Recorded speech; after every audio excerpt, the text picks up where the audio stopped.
Anything? Anything at all? We getting anything? Probably just do. Anything? How about now? I can't. There we go. Yay, we got it. What was the deal?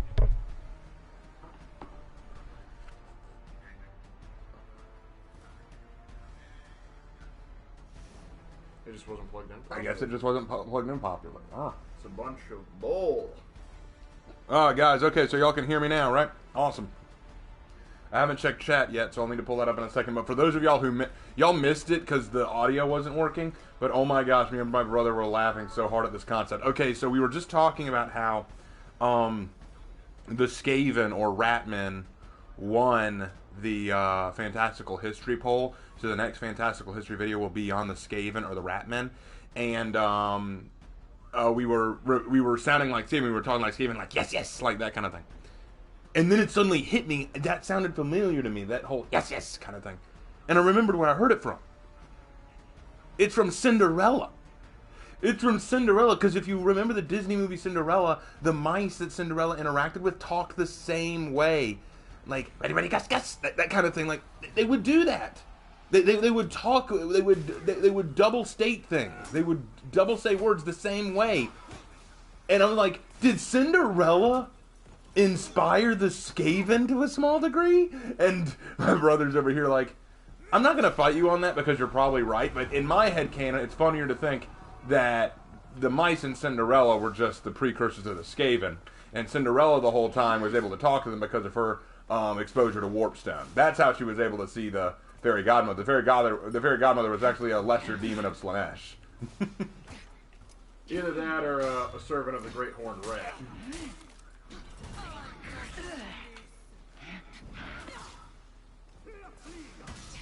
Ooh, what timing on that prior. Oh crap. Stop attacking me. Prior.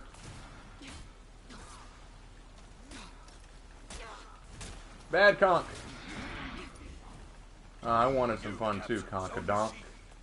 Just remember, I set her up for you. Ow, why are you trying to hit me, man? I'm not doing nothing. Anyway, I'll pull up chat in a minute to see what you guys are saying. I didn't mean for the audio to be all wonky. Whoa, no. No.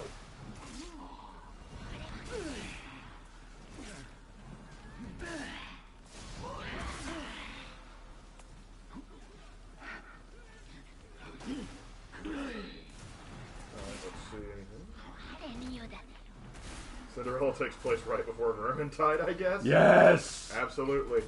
Little did you know, the prince, as he's proposing, there's a Warplock Giselle that has him sighted in. He's just waiting for Icket to tell him to take the shot.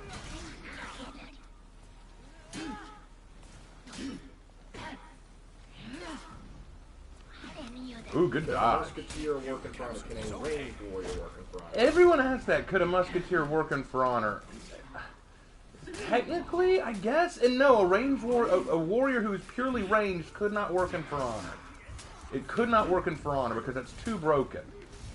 Want to know why everyone hates stuff like arrows, or like bows and arrows and kunai and stuff like that? Because they're all ranged attacks. You can basically hang back at a distance and just go, haha, I don't need to get close. I have seen people who like get so mad at Orochis and Sanhus and stuff because they'll just do distance attacks at them, and it drives them crazy. So if you had a hero who purely did that, was just distance-based, that would be beyond broken, and no one would like it. I guarantee you it would kill the game. You lost Zone A. Bayonet? Well, I mean, yeah, but the thing is, if you're going to have a bayonet, but you can't really use the gun attachment on it too much, then it's just a spear.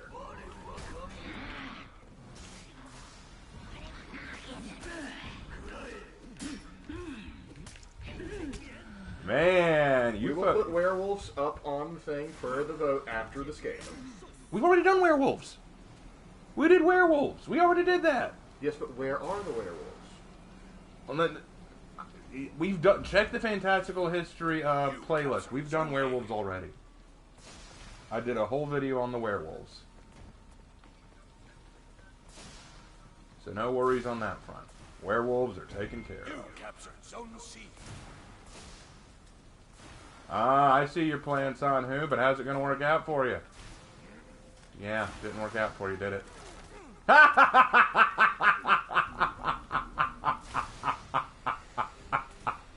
It's on who? It backfired. I love it. Oh, that was mean. That was mean, but I loved it. You deserved it, though. That like, oh, I'm gonna drop attack. You miss, conk. Hey, reverse Uno. Now draw 4, you heretic. Alright, I'm gonna sneak on over here to B, make sure... Oh, Conk's already working on that. That's fine.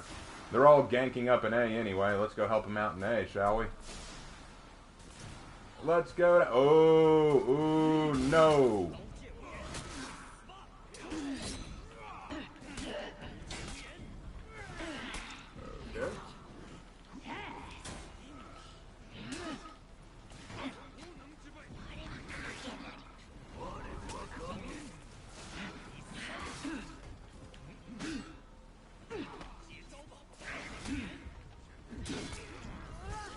Ah, BP finally got me. Good job, BP.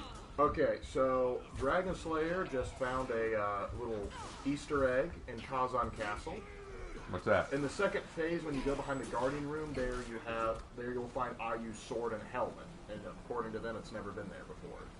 So that might be key to who's coming next. And Kazan Castle? Yeah, Kazan Castle. Isn't that the Samurai Reach map? It is.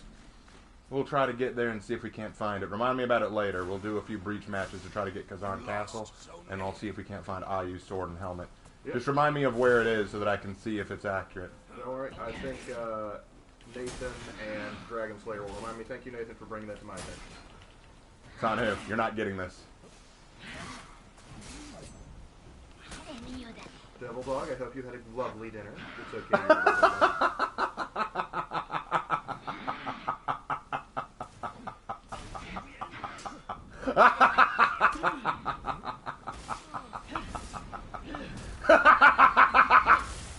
Dead.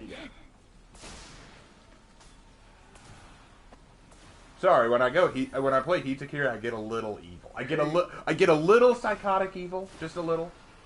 Okay. Hey Raven, I apologize for my absence. Also, how come Roman emperors loved Athens so much, especially Hadrian? I actually don't know the answer to that one, bro. Do you know the answer to that one? I know why Hadrian liked Athens so much. And I think you know why, too. I don't remember who Hadrian is, remind me. Emperor Hadrian, he was one of the 5 great emperors. He was a good emperor, excellent administrator. He came after Trajan and still continued to do a good job. But most of the internet knows him for being gay. Oh, well, that would be why he liked Greece so much. Exactly. Because literally, he spent most of his time with his twink friend. I see. So he liked Greece because of the homosexuals. Yes.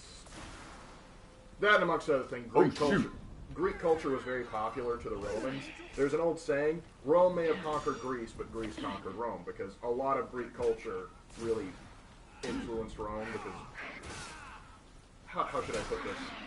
The Romans always sort of looked up to Greece in their culture as sort of like, they were the only other culture they truly thought was civilized outside of Rome.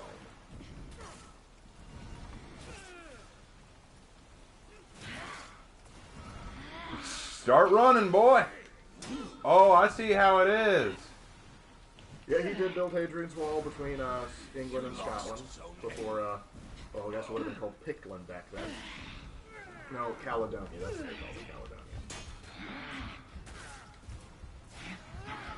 I see you back there, Black Prior, you little bitch.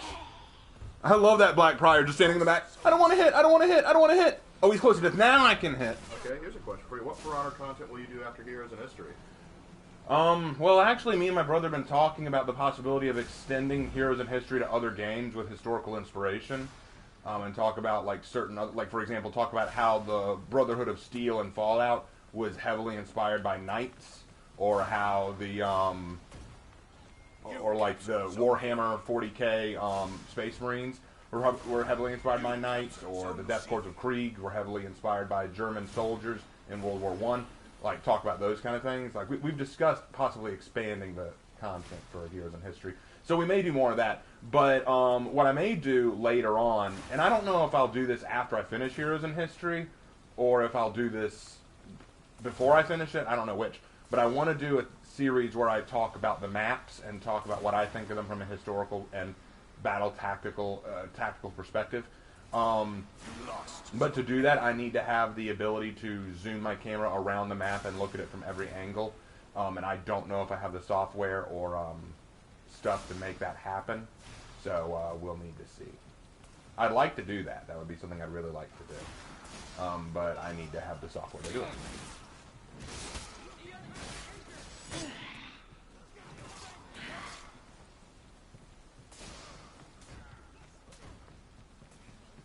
Pryor, hi, buddy.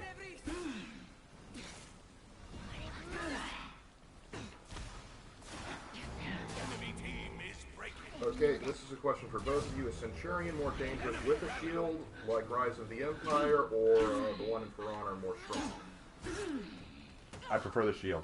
I prefer having the shield just because it's more historically accurate, and I'm not sure how much power you can necessarily say it gives him, but it allows him to last longer in the fight because he can more easily defend himself.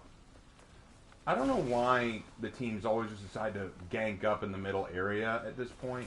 The wise move is to take zones.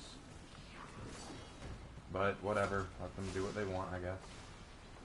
Which kind of sucks, because we were actually doing really good up until this point.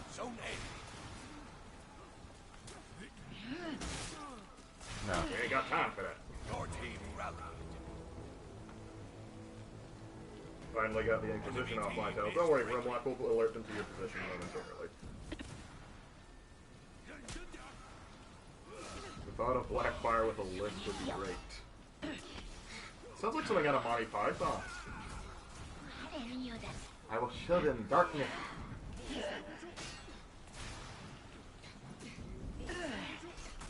Oh wait, Raven, you should do a series on the historical accuracy about the maps of Faraam. Yeah, I did that. I literally just said that was my plan. Yeah, I know, but you did actually at one point in time when you started doing early live streams, you did actually go around Dominion. I did try to do that, but again, I wasn't very good at it. Oh well, I died. Now I can pull up my chat and actually look at some of Would this. you like to see Ubi make an Anglo-Saxon? Yeah, that'd be pretty cool. I mean, yeah, that'd be kind of neat. But again, we're getting into the stuff where, would you like to see this? Would you like... Yeah. Generally, yes. Enemy team is breaking. Where? Chicken dinner.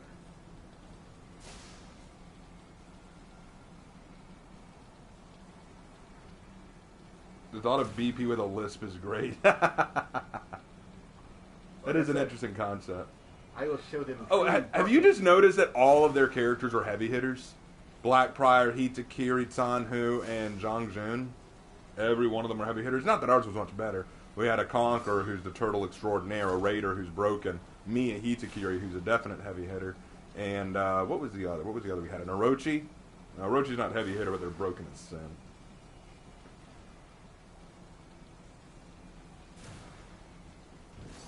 Oh, crap. Raider, you're all on your own and you're low health and you're being chased. I hate when they do this, too. I hate when you're losing and you just said, what? Raven, may I join you after this match? Fine, I'll invite you.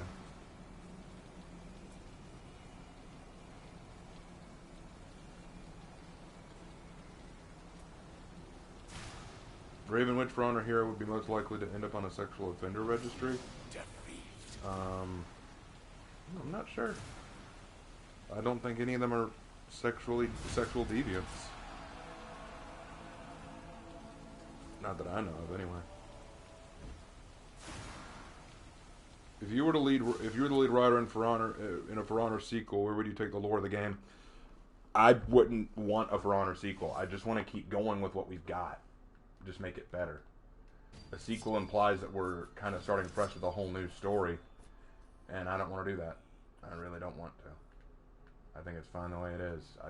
I think that people who say that the lore is shit, I'm not going to say that it's all good, but to say that it's all bad too is just not accurate. So, alright, let's see if I can't find Temp. I don't see Temp anywhere.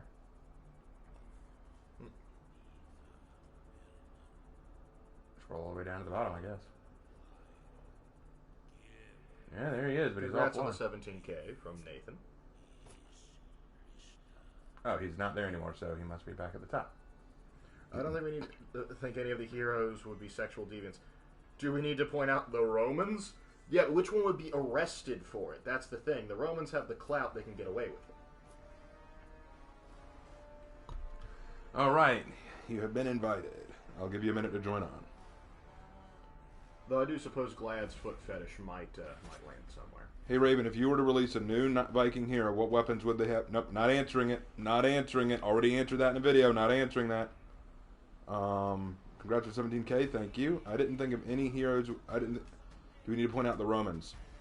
No, there's no need to point out the Romans. The Romans. The thing about the Romans being sexual deviants is you're assuming that all Romans were like that. They were not. Some were, no question. But then again, some samurai were. Some Vikings were. Some knights were. We're talking about it as a general rule here, though. We get an Elgabalus hero? Yes, but until then.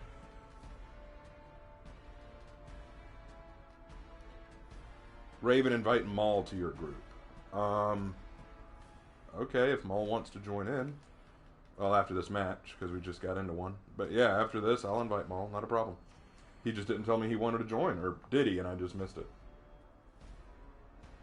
Love your story of Ruth. I have a character story in mind too, but I'm going to wait till next season to release it since I'm working on it and I want to see the new armor. Okay. That's fair. Will you do more comic videos? Specifically one that I requested from you about the difference between heroes, Captain America and Superman, and Dark Hero Spawn and Hellboy. I'm not a comic geek. And the reason I say that, I'm not Linkara, okay? I'm not Linkara. I'm not, just some guy. I'm not just some guy. I'm not someone who has spent much of my young life reading comics. Now, I respect people who do. That's cool that you do. I'm glad you do. But I did not get into comics as much growing up, so I couldn't talk about the deep lore of a lot of these characters. Our fascination with Marvel and DC came typically from the movies, from the shows, from the games when we were younger. We didn't really pick up the comic books until we were much older. I mean, just to give you an idea of how little I know about comics, one of the points that I made in a previous video is I don't think they've ever added a knight into a comic book universe. They've added Vikings with Thor. They've added samurai with katana. We've seen them, but I haven't seen a knight hero. And I'm not talking about Batman, the Dark Knight. I'm talking about a legit knight lore character. And people kept pointing out to me, I got multiple messages saying, what about this knight in the DC universe? They didn't get a lot of episodes in any shows or movies about them, but they did exist. And see, that's the thing. I didn't know about them. I don't know enough about comic history or lore to be able to talk objectively about it. So people would say, are you going to do more comic comparison videos? That would require a lot of research, and even with all that research, I'm sure I'd get someone to point out, you're actually forgetting about comic number 6758, paragraph 7B-6, panel 2. Or this timeline universe. Or in this, yes, try figuring out Spider-Man. I stopped caring about Spider-Man a long time ago, because I'm like, ever since the Clone Saga of Spider-Man, I'm like, I don't get it. Well, I think one thing we might reproach is looking at some like Marvel and DC animated movies and stuff like that. We might do comparisons on those because those would be easier for us to do instead of having to dive into like 30 years of backstory on one character. Hey Raven, I heard things have been tough for you lately. It may not seem like it, but it will get better for you, dude. You don't know it gets better unless you make it to the end, man. Keep going, dude. Thank you. Take care, man. Seriously. I will. Could we see a knight civil war where the Roman heroes break off to form their own Roman faction to drop the amount of knight heroes down? No, I don't think that would work. Romans versus the knights. The Western Knights. So you want the schism of 1066. You want the Byzantines going up against the Holy Roman Empire. Is that what I'm hearing? I guess. But I'll be real honest, it wouldn't end well for the Centurions or Gladiators and For Honor. Just what happened to the Byzantines. The Yeah. Roman Knights typically ran roughshod over them. That's why they had to hire the Varangians. Yeah. Unfortunately, a lot of the martial prowess of Rome sort of faded over time, and they never truly got it back. Rome just ceased to be a real grounded military power. Yeah, after Manzikert, they had a few couple hurrahs. Don't get me wrong, but they didn't have the same impact and power they had during antiquity. So then there's Basilius the Boy, or Basilius the Bulgar player, who just said, nuts to that, I'm going to show you, I'm going to prove all of you wrong. Love that dude. Sorry to any Bulgars that may or may not be in the chat.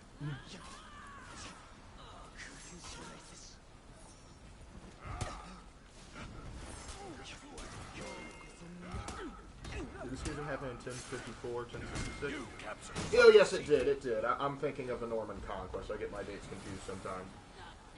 The fact that you know about it at all is impressive.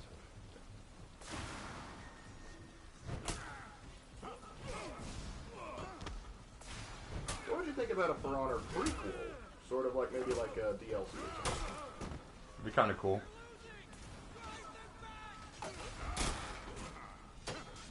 Which would be interesting.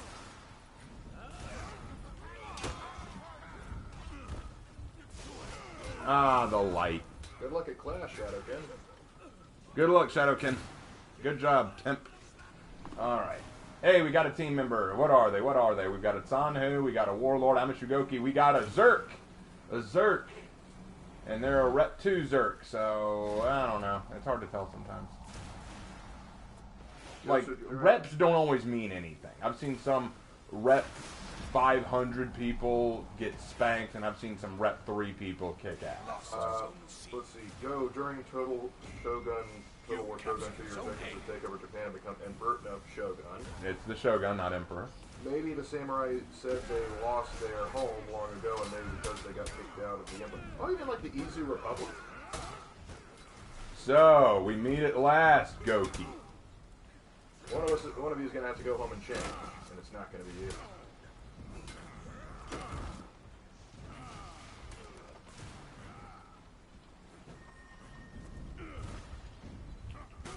Yep. How do they decide which head coach cancels the other? I don't know. I don't know how they decide what cancels what out, but we've lost this one. That's for sure. Another question for you guys: are the Templar Knights? Were the Templar Knights the most loyal to the religious crusade for the Holy Lands? Well, you got to realize that the Templars didn't exist in the First Crusade when they were initially fighting for the Holy Land. I think they're just asking like the religious aspects of the crusade in general. I mean, they were pretty zealous. They were zealous, but the thing about the Templars that sort of made them stand out is because they were elite shock troops, they were well trained, and also they were better, ironically, at diplomacy than any of them, the regular rank and file. Like, they knew how to cooperate with the people of the land much better than the average guy that just came off the boat.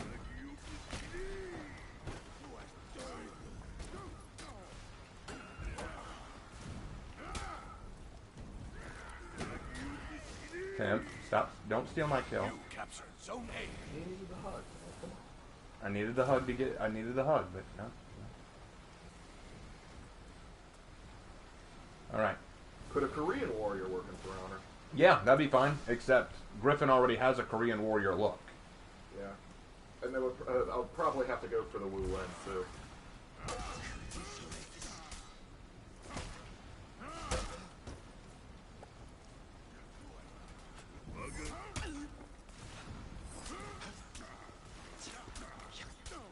So you're just gonna light spam me?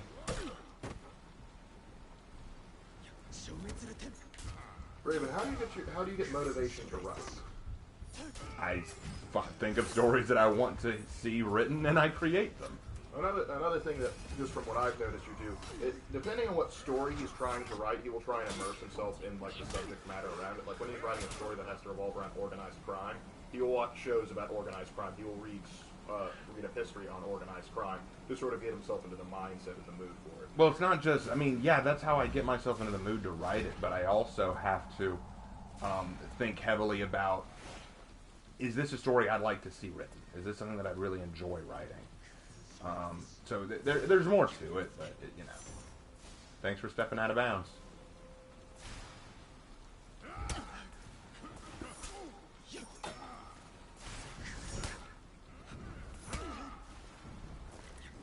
Good dodge.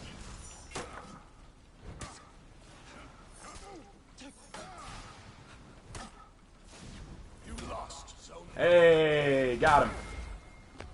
You captured Zone C. We're still going to lose, but I'm not going to go down without a fight. How about something like a Saracen or more with the Arca sort of blade? We've said previously that we would like to see like a sort of Rajput or Saracen faction. That would be really cool because the Middle East and India have a lot of cool weapons that would lead to a lot of. Son, why you do that? I could have killed him. They're impulsive by nature.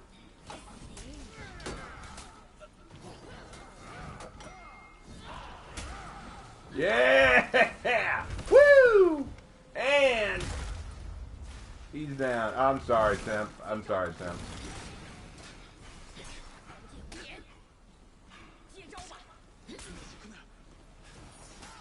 Hey Raven, for character customization, should Ubi add voice selection for English one or their native language?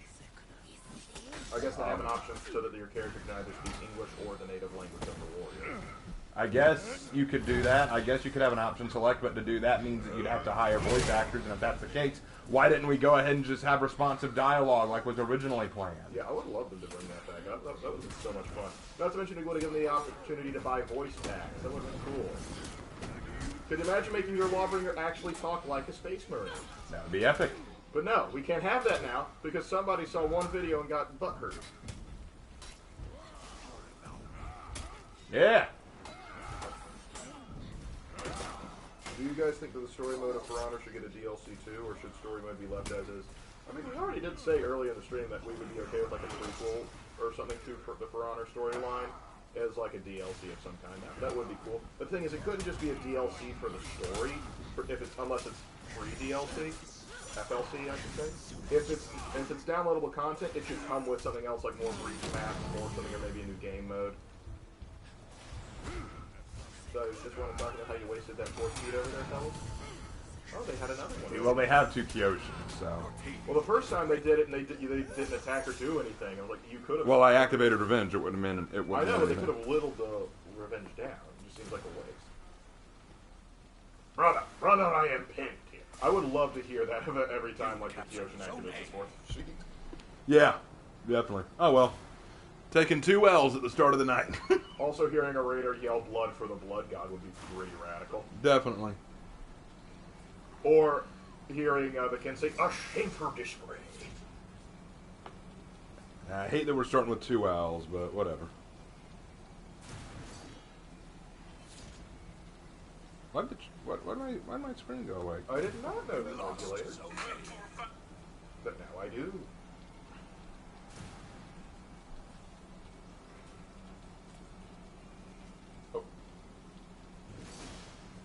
Just recently found out about my Slavic heritage. Any characters in front with Slavic influence? Defeat. The closest one would probably be Griffin. I mean... Because he kind of gets all around, and the Bardiche would be a Slavic weapon. Yeah. So that would be probably your best bet there. I love that this guy's name is Comrade Goki. But he's only a Rep 4 Shugoki. Which means he must have named himself that recently. And only just started with Goki. And he's a kami. So, which is again ironic because he's playing Shugoki, a samurai. And no, it's ironic because he says he's a communist, but he's playing the fat character. Yep. How People did are you get starving in the world, and you're playing the fat guy? Under communism, you would not be able to get a bod that big. So all right, please explain. Let's pull out, and I'll invite in Fake commie. Mal. All right, you're invited, Mal. Join the fun while I fix this up. Okay, Raven, I checked Kazan Castle, both... Okay, I just got a message from Conrad Goki. You have a long road to 70, little Goki. Okay.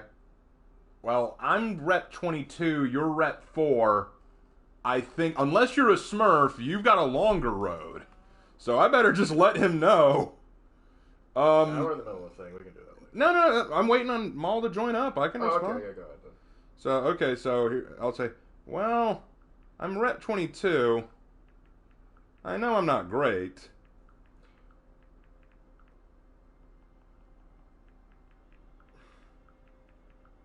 Hearing rapidly approaching blood rage You're screams right definitely a good Goki. But I also play every character.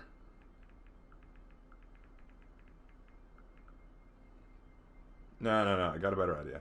Any other game series with interesting lore you like? Elder Scrolls, Mass Effect, etc.? There's several. I mean, I picked at it, but Fallout has some interesting lore. Elder Scrolls 2, Dragon Age, Mass Effect. Mass Effect I'm kind of iffy on, because there are some things I like about it, but other things don't make sense. Halo's got fascinating lore. I would used to say Assassin's Creed until it just went off the freaking rails. I mean, I still like the games, but good lord, sometimes they don't make sense whatsoever. I think Ubisoft could look at the show Forged in Fire to get a new hero and weaponry for Honor. What do you think? Possibly. Typically, they like to pick weapons from history, and Forged in Fire, they do showcase a lot of interesting weapons and how to make them, but they also have to pull from history themselves. So, it wouldn't be the worst idea in the world. Okay, so I told him, true, though you're Rep 4, so your road is a bit longer. Yeah. And I'm sure, I know what he actually means. He means that my skill is lesser to his, and I'm like... It's like, be that as it may, your comment was worded poorly. Maul, did you get the invite, brother? And it took me out of chat again. Come on. Dragon Age 2 is the best of all Dragon Age series in my heart. That's a bold statement. You're appearing offline, or the world just doesn't want me to join. Hold on, let me... I think I know why, too. 1 second, I'll fix this, Let me try inviting you one more time. No, we haven't played any of the Guilty Gear games. This is actually probably the first.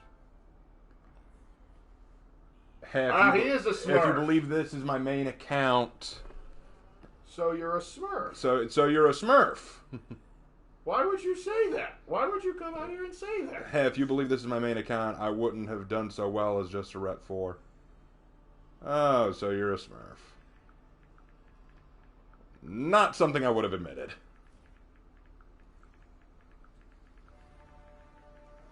Hello.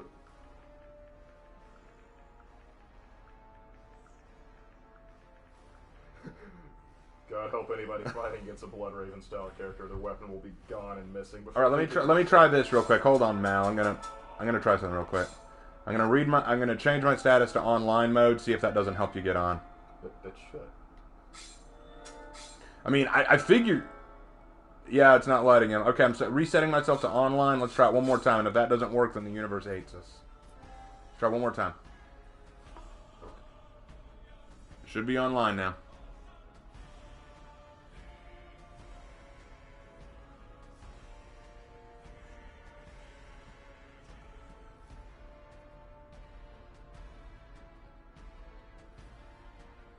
Come on. Yeah, no, Anthony, he straight up admitted he was a Smurf. Yeah, he said, if you think this is my main account. Like, dude, that's Smurf. You should brag that you're... Why would anyone brag that there's... Look, here's the thing. When I get onto the PC to play For Honor, I'm clearly appearing at a low rep. It is technically a Smurf account. But when someone says, man, why are you so good against... And I'm like, I don't tell them that I'm a Smurf, but I don't brag about it. I don't say... Oh, yeah, this isn't even my main account, man. No, I just go, I've just been playing it a long time. And like, it's just... Alright, I'm sorry, Mal. We'll try again some other time, man. Dang it, I need to talk to them. They keep screwing me up. Yeah, this is so weird. I don't know why it won't let Mal join. Mal's a G. I hate What does Smurf mean? Take it away. Smurf means that you're playing a different account. Here's what you do. There are some people who play games, right? Who play their original profile for a very, very, very long time. And they get really, really, really good. But the problem is, the better you get, the matchmaking system tries to pair you up against other people of a similar skill level, which means you're constantly pit against people who might be better.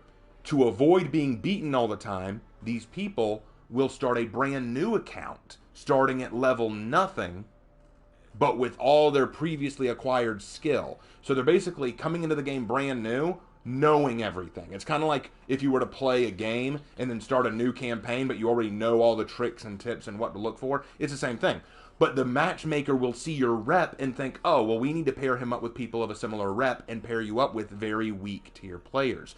So then you have all this experience other players don't, and you start running over them. It's called making a Smurf account. Basically making an account where you appear small and weak when you really aren't, so that you can run rock shot over everyone else. It's usually considered very trash to do this, because it's basically saying you're not actually good at the game, you just want to bully weaker players because you can't beat people of similar reputation. Now that leads to the obvious question. Then Raven, why do you have a Smurf account on PC? Aren't you just as bad? I never said I was proud of this fact, but people have told me they would like to play with me on PC, and if that's what they'd like to do, I need to make a PC account, and since I can't transfer my stuff from this account over to the PC, I gotta make do with what I got. That's just the nature of it. And we gonna go Gladiator today. Yeah, listen, there's some of them are speculating about the IU theory, and it's just like, we'll check later, don't worry. We are going to check that. Man, y'all are still hung up on that? We're going to check it. I think they really are excited for the concept of IU as a hero. So I'm excited, too. I'm very curious what they're going to do with that, if IU really is the new hero coming. I mean, the only other person it could be, if they're still going with the story mode characters, is Momiji. The Nobushi. But Momiji had so little presence. She existed, I agree. See, that was the thing I hated about the Samurai story mode. In all the other story modes, you played as 3 different characters. In the Knight story mode, you played as the Warden, you played as Holden, and you played as Mercy. In the Viking story mode, you played as the Raider, you played as Runa, the Valkyrie, and you played as, whatever his name was, the Jarl, the Warlord. But in the Samurai story mode, you played every mission as the Orochi, except for one where you play as the Kensei. You didn't get to learn how to play Nobushi or Shugoki, you only played 2 characters. And I'm like, why do you people worship the Orochi? And why didn't you have the Warden fight Apollyon? That's just lame. Oh, and the guy hasn't responded to me yet about his Smurf account.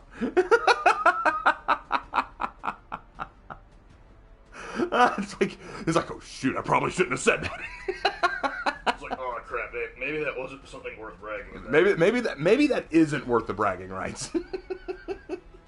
I wouldn't brag about it. I literally, if someone called me out on PC and said you're a Smurf account, I would literally say, I do it for YouTube. I'm not doing it just to bully the other players. I really mean that. I would not brag and say, dude, you think this is my real account? Not something I would want to do. And why do I keep ending up at this map? Why this map? Not that it's a bad map or anything, but why? We got a franchise there, so we kind of are obligated to keep showing. Do you want franchise with that? In Pepsi Cola. Oh crap, we got Raider and Valkyrie. But I've got War Mommy and Valkyrie. So it kind of works out. But then again, I automatically steal. I would admit the truth. It's not possible. I really want to. It's not because I really want to. Oh, okay. At least he's honest about it. He's an honest. Oh, that was a good attempt, Warden. That was a good attempt, but you missed. And now you will pay for your heresies. No variation allowed. Raven, what if the Rashput faction came to your house? See, now, Warden, we're going to talk about that little drop attack you attempted on me. We're going to have a little talk about that while oh, shoot. Dang it, Naruto, not now. Not now, Black Naruto. Go fight Black Sasuke. Ow. Is it worth getting a PS4 just to play with you? That's up to you to decide. I'm trash at this game. Everyone who knows me knows that I am the epitome of garbage at this game. I'm terrible. I am an absolute terrible player. Okay? I may be, what, rep 660 something? 61, I think. But I'm absolute garbage. I'm not good at this game. I'm very easily beaten. I'm very predictable. Trust me. I am not good. So if you want to team up with me to be like, oh yeah, with Raven on my team, there's no way I'll lose. Nah, trust me.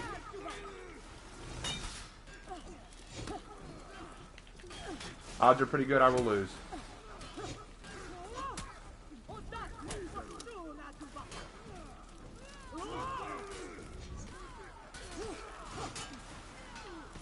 Raven, you do well at this game. Depends on the match. We all have our ups and downs.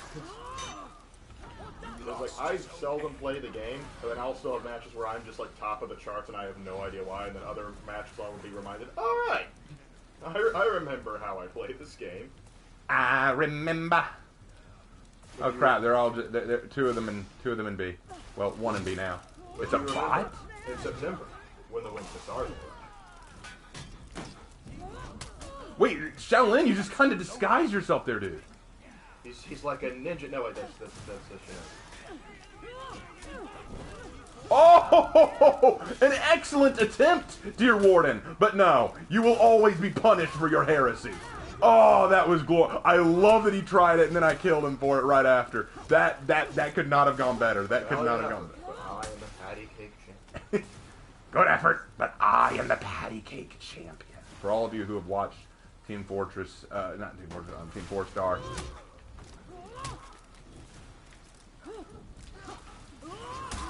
Oh, no! As someone who's played with you, Raven, that's a bold-faced lie. Who said that? Peyton. Peyton? Oh, yeah, I remember that match. I have my moments, but genuinely I'm not good. I'm not good. Please do not assume I'm good.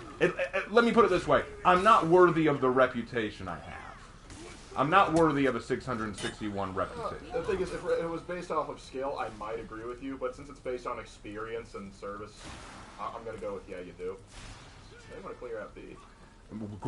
Gladiator is not the hero to clear out B. He just is not. He cannot do it well. He can if he believes. Valkyrie can actually do it better than me. I'll leave that to Valkyrie.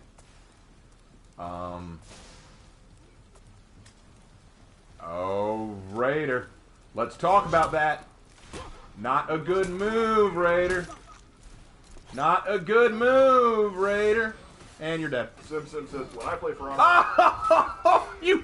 Okay, I want to point out that this Warden, a Rep 70 Warden, by the way, looking at this, has only tried to do drop attacks on me, failed the first 2 times and died for it, finally gets me on the 3rd time, and he's about to die for... Yep, he just died for it.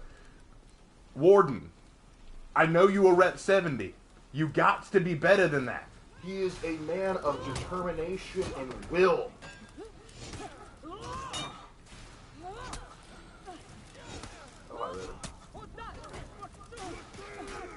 We've addressed that, and we have a popular questions. We address that in the comment section.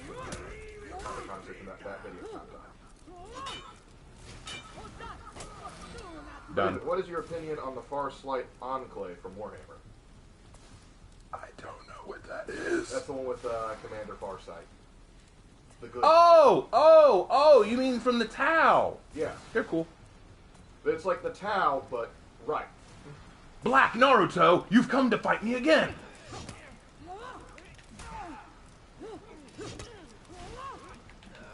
Then again, he has better mutton chops than Naruto. Oh, that is for sure. He gets that from being a monkey. Oh, you mean a Wukong thing? A Sun Wukong thing?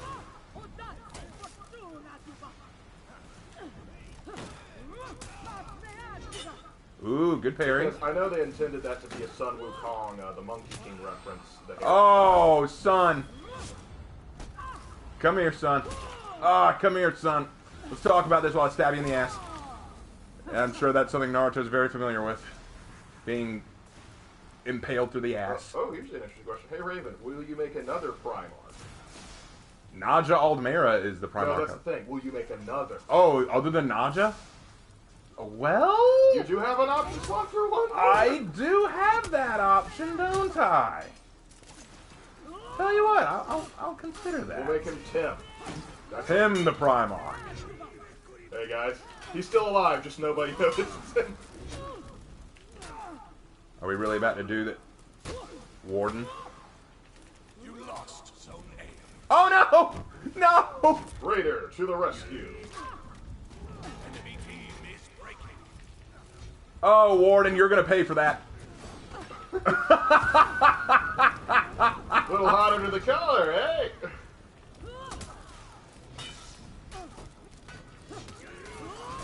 Oh, that was good. I love that. Warden? Wait, okay, here's a good question. Who is the biggest monkey, Griffin or Shaolin? Oh, well, Shaolin is monkey because he is based on Sun Wukong. So he has monkey movements. But the question is not, are you more monkey because you act like a monkey, or more monkey because you are monkey brain? And in that instance, I must say Griffin is the more monkey brain. So it all depends on the way you look at it. Reject modernity, return to monkey. Reject modernity. Return to monkey. I do love how people hate on Griffin because of monkey, but we still have that meme, reject humanity, return to monkey. I'm like, which way? Oh man, that Shaolin's holding out. Ah, they got him. Well, he is Naruto. Good fight, guys. Good fight. That was fun. You did good. But for some reason, I've been kind of owning it as Gladiator today, and I feel dirty for saying that. It's not uncommon that you'll just be like, I am just an expert at this one here. You play them, you're trash. He's like, well, I guess I'll play one of my trash characters, and then you just rock the house with them. Like, why is that? I mean, I don't get I don't this. even know. Oh, Raider's a Naruto boy as well. Ah, and the Warmonger's Ghost of Tsushima. I think also the Shaolin also has like an Uesugi symbol. I could be wrong. I would need to see it again. And I don't care. I mean, he did the best on his team. Yeah, he did do pretty well. He did do pretty well. I'm not gonna lie. That Warden though, drop attack. Oh, who would win in a boxing match, Lawbringer or Raider?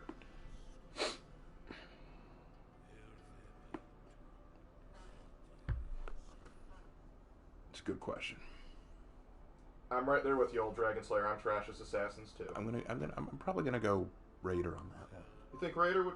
I think Raider would probably take Lawbringer in a boxing match if they were both unarmored. Yes. Because I think Raider's going to be more used to taking punishment bare-chested, whereas Lawbringer's going to not be as used to it since he's so used to wearing his armor. But I also think Lawbringer might be a little bit more flexible because he doesn't have the added weight. He's used to running around with that thing on. So he might it's a point. That is a good point. Honestly, they'd be they'd relatively even matched. I'm pretty sure they'd be in the same weight class. Pretty close, at least. All right, let's see. I think I'll go Demon Kyoshi. Slanderous says, "I tell you, bro, those people only get to rep 70." Okay, so was asked by Temp, hey, just got 10k steel. Want to know if Shaman is worth it? Shaman is easily one of my best assassins. I love Nibbles. I love playing Nibbles. You've got to remember, though, when you play Shaman, the whole name of the game is to just be a freaking animal. Your whole game plan is to just bleed and bite. If you can get behind that play style, oh, you got Shaman. See, look at that. You got to see. You're going to see if Shaman is worth it by playing her. Okay. Okay. Well, get your bleeds in, and make them pay for it. And since I have a bleed capability, if I get hold of it, you can capitalize. Yeah, one of the most horrifying combinations is Nobushi and Shaman. Yeah. Because if you see those two together, you know, well, I'm going to die. Yeah, if Nobushi and Shaman are teamed up together, or Peacekeeper and Shaman are teamed up together, just go ahead and assume you're going to die. Like, don't get too attached to your jugular. It's about to get torn out. But yeah, Slanderous is right. What does Slanderous say? He said people get to rep 70 because they grind bots all day. Yeah, that actually sounds pretty accurate. Now, I agree with you, but Slanders, you don't have to be attacking my main playstyle. Well, the difference between you and me, bro, is you play for honor for the aesthetic of it, for the idea of knights, Vikings, samurai, and Wulan fighting each other, and you like that concept, so you play it for that reason.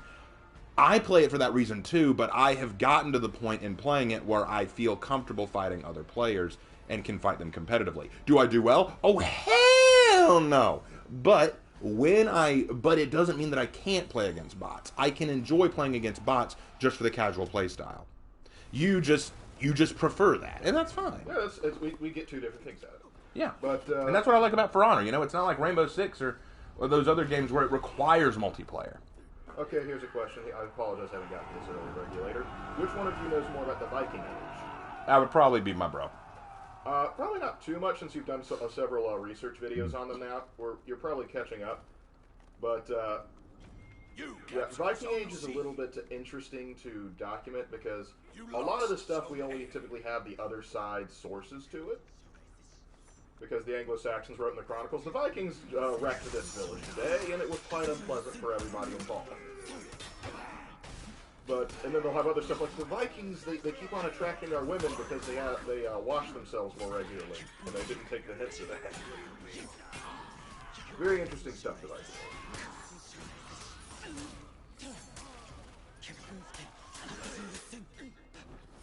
Oh, here's a question for you that you might have. With you playing Kyoshin, I gotta ask, what are your thoughts and opinions on the blind sword master / disabled master swordsman tropes seen in popular culture? I think it's incredibly badass. I think it is a very badass trope. Very unrealistic.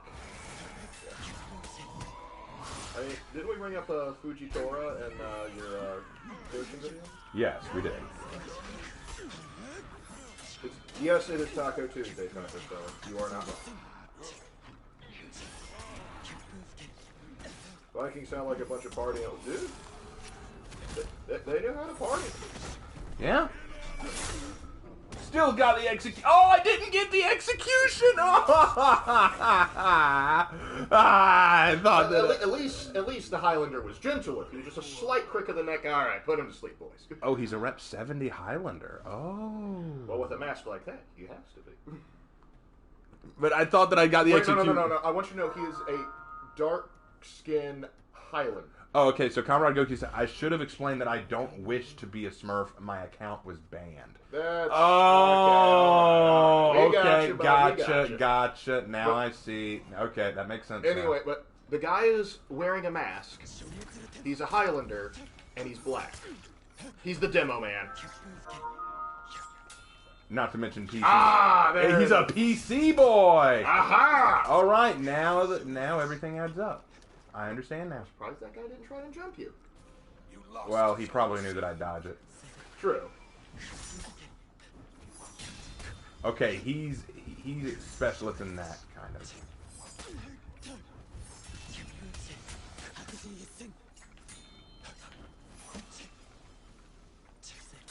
Oh crap! How did you get banned in For Honor? It seems impossible to me. By being unbelievably toxic. Well, since he was on PC, he might have said something in the chat that got him banned. There are some people who I know get banned for being ungodly toxic. It happens. He probably called somebody a cotton-headed mini-muggin, and, well, that was just too much. No. Hang on, Temp. Someone's coming to help you. I think it's Raider. Ah, yes. Highlander with the pan win. Yes. Get the guy who voiced Demo Man to voice a Black Highlander. That would be amazing. If I was a bad Highlander, I wouldn't be here discussing it with you, would I? Jump him.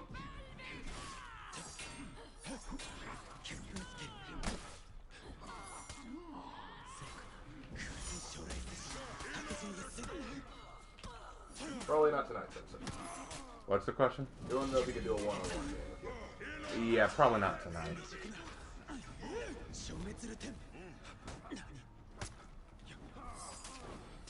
Earlier you said that the only character with Slavic influence was Griffin just because of the weapons. Yeah, my reasoning for it is it looks like a Bardiche. Wow! Look at all four of you losers trying to gank up on me. Also, there are some armor sets that could tend to lend themselves to be more Slavic in nature. But the Bardiche with Griffin is traditionally used in Eastern Europe. Like the Poles and the Russians use it alongside flintlock muskets, or really arquebuses. So, for those of you saying, where's our musketeer? Well, the closest you got is now Griffin.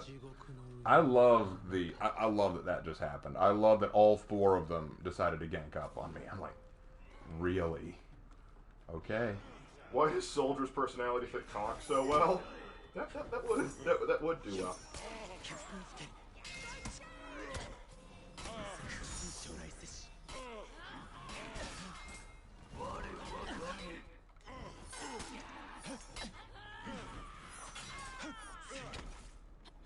Run away, Highlander! Yep. That's typical Highlander. Oh crap! My big dickus can't deal with it. Roll away! Did someone say dickus? Dickus? Yeah, now they're just gonna sit and see and kill anyone who gets close. That's kind of what I would expect. A Highlander and a Hitakiri sitting in the sea. There's something else to that rhyme, but I'm not sure.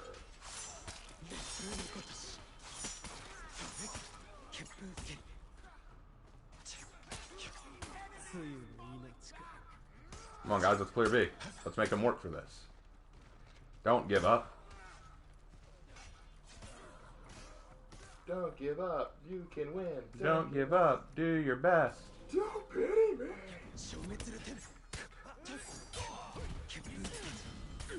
After watching the Return of the Red Dragon video, how would you rate my Orochi gameplay from 1 to 10? 1 Stammer, 10 Master.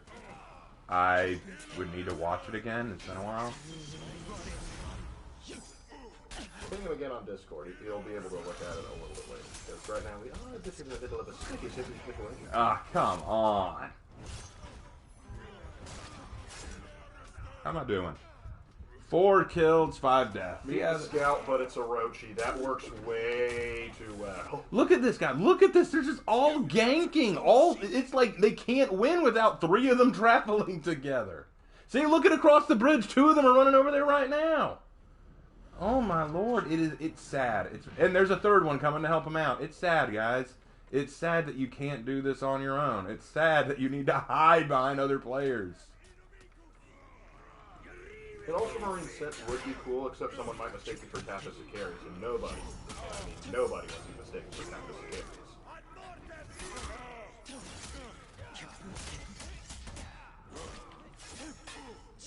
No, neither of us have seen Shang-Chi yet.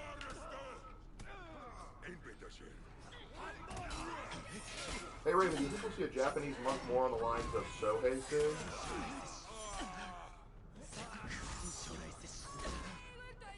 Perhaps. I'm not sure that's the direction they would take IU with, but we'll see.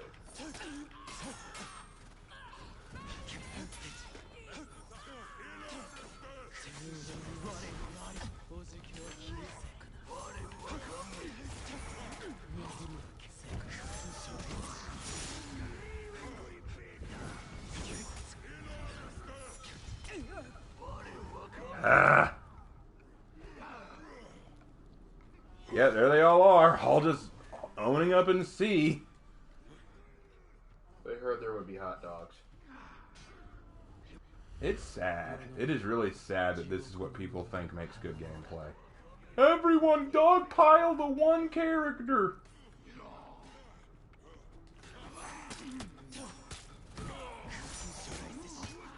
There. How do y'all feel now? Are you proud of yourselves? Do you feel vindicated?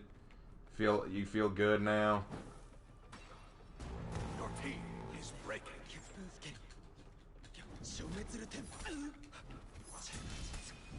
Okay, I need to remember to stop doing that move.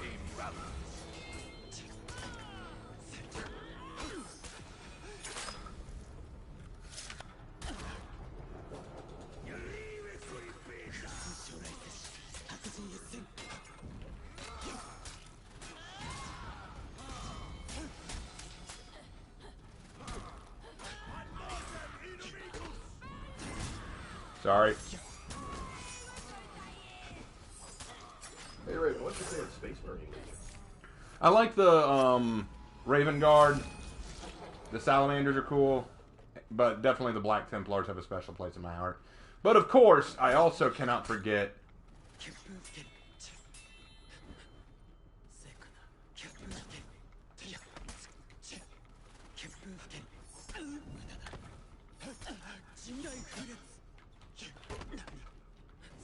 Oh, they released a new trailer for it.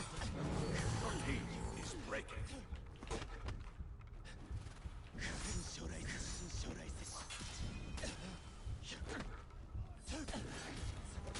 There we go. He got me. Would you have used a better execution than you? Come on. Like, literally, that's the worst execution. You wound me. If you're gonna kill me, at least do it in style. Ah, well. There's only 2 left. We're gonna have to eat this L. Alright, back to chat. Crimson Fist.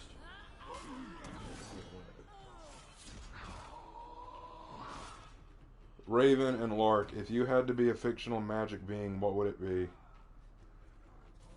A magic being? You mean like a fantasy creature? Or a fantasy race? I mean,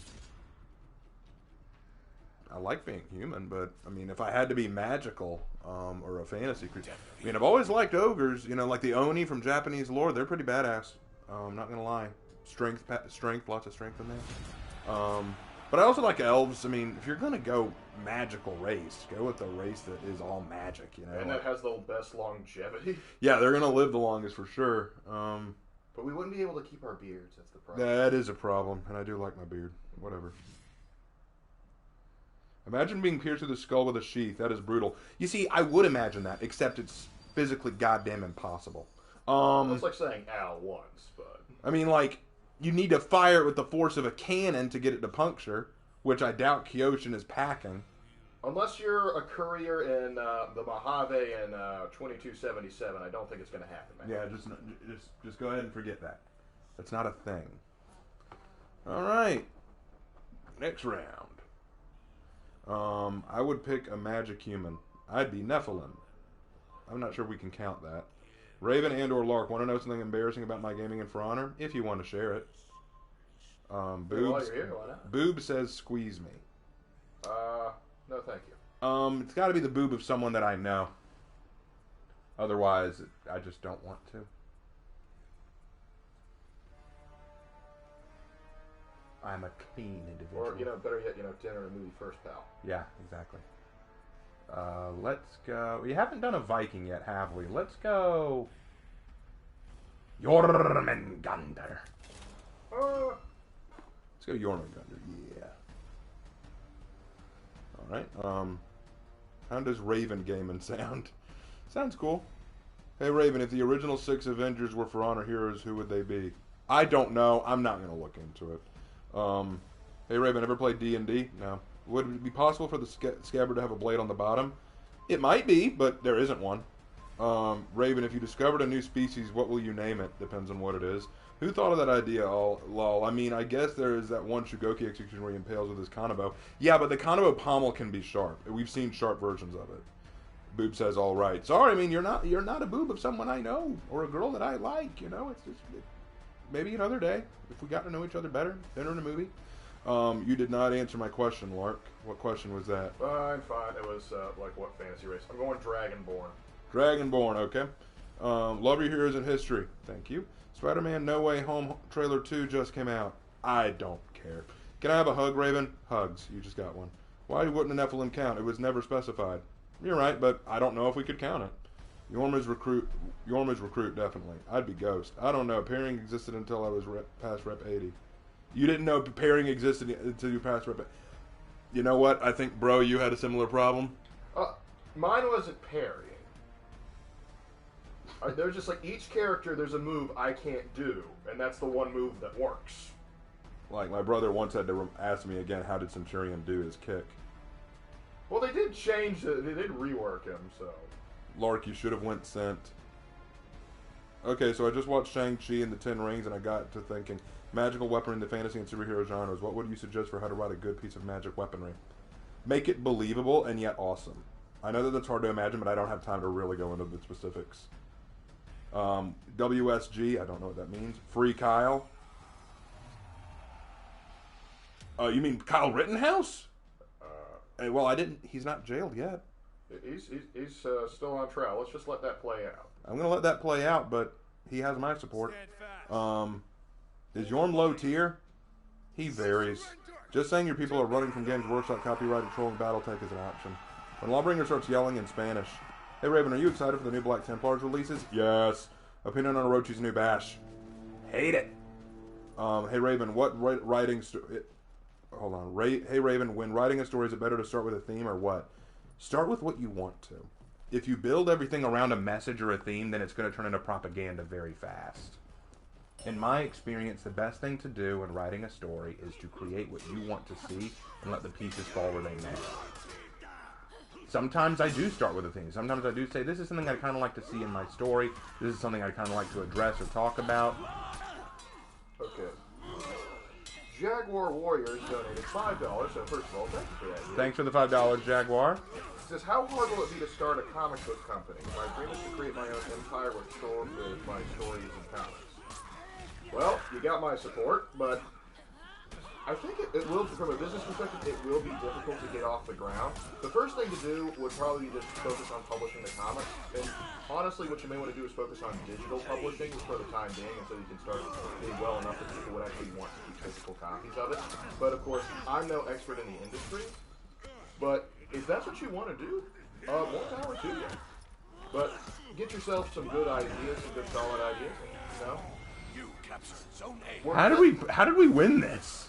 I don't know, but it was still kind of cool. But yeah, Jaguar, thanks for it, and do the good work. But another idea would be to work with other comic book creators or people like you and try and work together to create a company.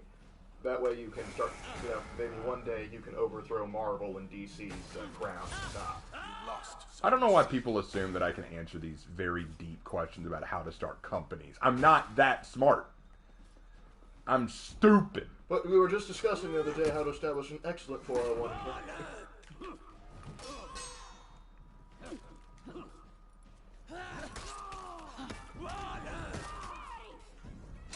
No, we're going to make more after the success of Ruth.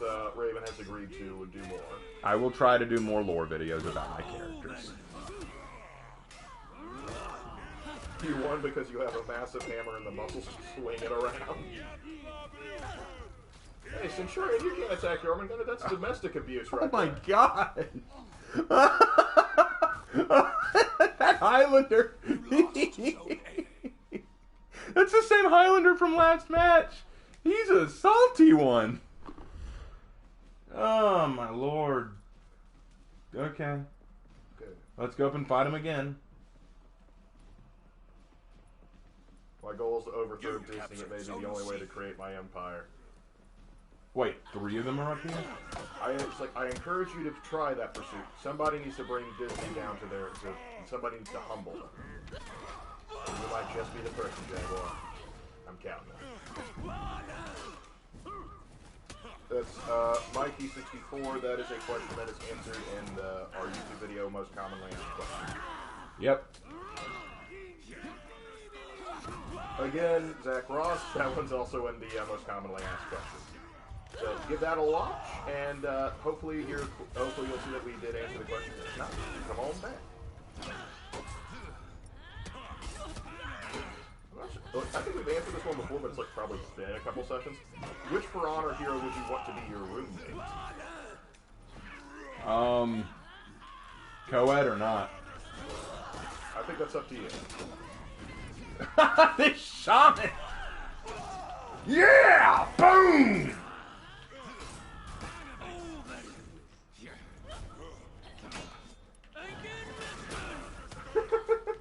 I will keep this up for as long as I can! Yeah! Yeah! Oh, that's glorious! No! No! Yes! Yes! I refuse to die! I refuse! In the name of God! Oh my! Oh! How am I alive? How am I alive? This makes no sense! This makes no sense! Yes! Yes! I summon the waters of the Judah River! Die!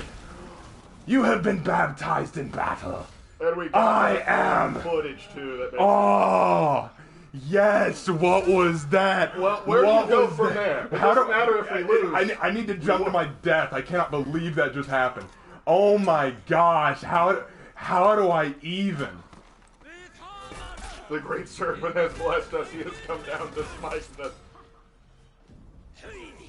And the best part is they spent so much time trying to kill you. I just need to sit down. I need to sit down. How is that? Contemplate. Boom, bonk. Contemplate. Oh, that was gorgeous. Oh, Temp, I'm so glad I had you here for this. That was a fun fight. What's my score right now? 8 kills. Woo! Oh no, Disney Plus is in the chat. Who dare speak about toppling me? Somebody had to say it, Disney. You've gone too far. I just fought a Highlander, a Shaman, a Black Prior. I do not fear you, Disney. But your legal department, we are a little frightened of.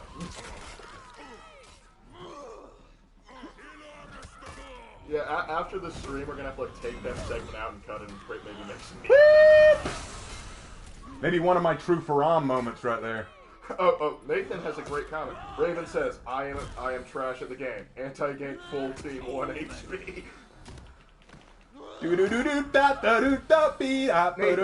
understand, it's the duality of man.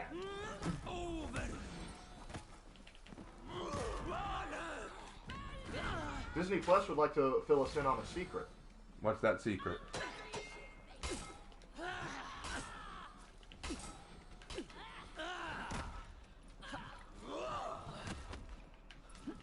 They have the secret to a well-balanced record.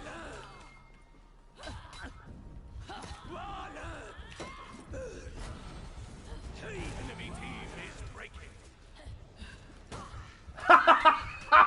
And there's Temp with a little old-fashioned revenge. Hey, Shaman. Boom! Ah, right on the railing. Was today truly a good day for Taco? Oh gosh! Taco Seller changed his name to Disney Plus. Taco Seller, no! You fell to the dark side. He was bought out by Disney. How could you? Devil Dog says Raven is just too humble to admit he's better than most people in his chat and game. I don't even play. I know I failed miserably. Well, you might get better at it over time, but here's the truth about the game. We generally, from our perspective, we do not think we're good players. I know I'm not. But the thing is, you can still have matches where you can do incredibly well, and still come into matches where you do horrendously.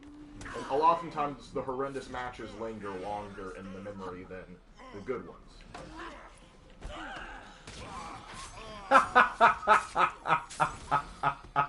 Good fight.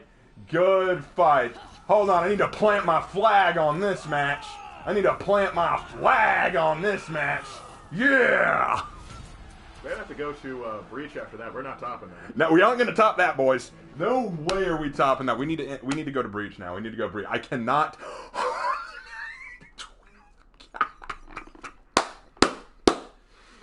Maximum Yorm. That is what it is. Oh, I'm sorry. I know I'm geeking out about that, but I did not expect to survive that. And yet, not only did I didn't even take another death. We're making a meme out of that. Yeah, we will be coming back to that. Oh my god. It was like an All Might thing. Like, I refuse to die. Oh man, if only that had been on PC, the quality would have been god tier. Let's pull out of that. Oh man. Okay, Temp, if you want to join me in Breach, you're free to. But if that was your peak, man, I understand. I'm gonna head over to Breach because I can't top that tonight. Let me check the chat real quick. They lost their minds. I will have you know. They lost their minds. They're like, no, the serpent has blessed us. Oh man. Tim, okay guys, Temp says, awesome fight, Raven. We fucked them so hard their mothers are moaning. Woo. That's a little... Bro, could you bring me my water real quick? Because I'm very thirsty now after that. Oh, man. I love that he actually sent another message just to correct a spelling mistake. No, it's okay. It's what okay. a gentleman there. Oh, man, hold on. I need to...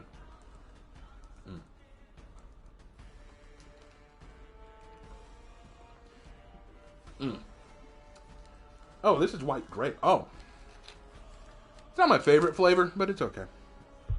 Okay, I just got $5 more from the Jaguar Warrior. Raven, will story makers like you join me when I get my company up and perhaps end the dark age of art and storytelling? Sure, I'd be happy to. Zach asks, can you play JJ next match? I think that can be arranged. Angry Hammer Woman has surpassed Thor himself. You're climbing up the ladder! Oh, God! Oh, that was a glorious fight. Raven, question, who would win, Highlander or PK? Well, you would think Highlander because he's more physically powerful, but PK knows where he lives and she's just going to stab him in his sleep. Also, PK knows where hurt Highlander the most. The emotions. He's hard. True. The Firebrand says, hello, am I late? Firebrand, I'm sorry, you missed the ultimate match of the night. Like, that is what I'm naming the stream. It's gotta have to do with that. Local Hammer Woman too angry to die. Oh my gosh, that was such a perfect fight. Oh my gosh. The entire Too Many team, we have an army. Jormungandr, well, I have a hammer. I'm convinced that was Sigmar's hammer there. He had Galmaraz. Can we get a Photoshop of Jorm's face on Doom Guy's body? I'm not great at Photoshop. I can try. Hey Raven, is the Castellan Primaris or Firstborn? I don't get that question. I think they mean the Castella Stellarum. Oh, the Castella Stellarum. Primaris or First? That's its own separate. That's its own separate thing, I think. Oh, we got 2 JJs. All right. Oh, Tim's going the. Oh my gosh! It looks like we're 2 clans. The Raven clan and the whatever their clan is. It looks like 2 Omegas over a star. Oh, so I guess it's the Omega clan. Oh, look. There's that. Have you forgotten my feats? You wounded me. I'm sorry, Tim.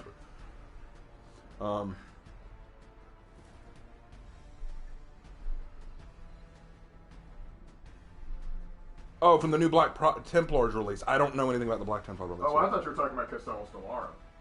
We haven't had a chance to fully look those over yet. We're excited that they're out now. Just hope Games Workshop doesn't charge an arm and a leg like they fully do.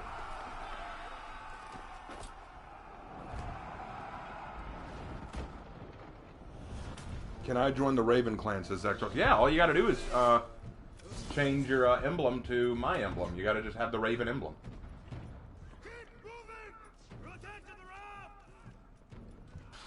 Whoever it was who asked for JJ, just... Disney Plus, I'm going to have to agree with you on that one. What'd they say? Because the Boob in the comment was saying, Disney Plus, I asked that you squeeze me. And Disney Plus says, my lawyer compels me to say no. Well, the thing is, the lawyer compels you, but you still will, let's be honest here. No. That's the thing. That's plausible deniability. See, that's what the lawyer is going towards. Nathan says, name the stream Yorm Shall Not Fall. Add his thumbnail with Yorm as Doomslayer. I will try. Usually I try to add a chibi image of me to the stream, but we'll see what I can We can put your face over it. Well, if I'm going to Photoshop... I'll figure it out. If I'm going to Photoshop it, I better get on that. Are you actually going to Photoshop it? If I can, the software I use is funky, but I'll give it a go.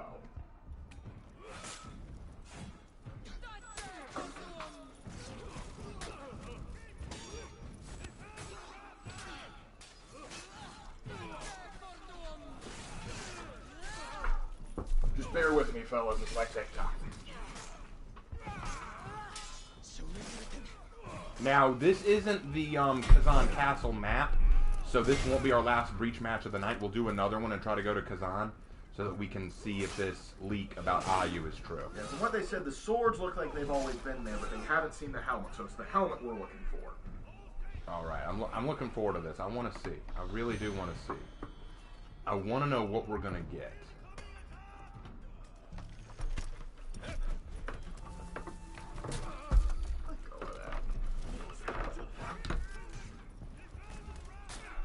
I was so amazed by that. What the? This warden's starting to bother me. Listen to your grandpa, warden.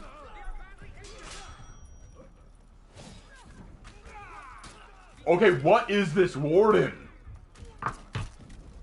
Only about 2. Are you sure? Are you sure that was about 2 warden? His dodge was impeccable. Inexplicable. Why am I doing worse against bots than I did against like players? I said, you peach. It's all downhill. It's all downhill from here. God has abandoned me. The serpent says everybody gets 1, and that's it. I'm out. Yeah, that was probably my peak Yorm experience. That was actually glorious. You may not like it, but this is what the ideal Yorman gunner is. I would love to have listened in on what the enemy team was saying. Just what?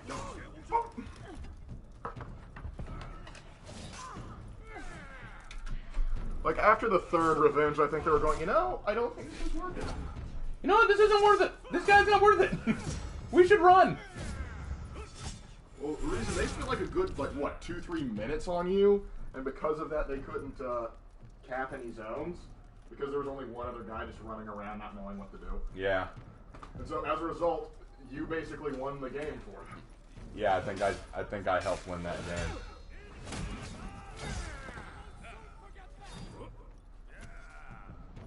You know, we're attacking this game mode, so this is going to take a bit. So bear with me, guys. Maybe we can get another rant going. We haven't had a rant tonight yet. Think we should get a rant going?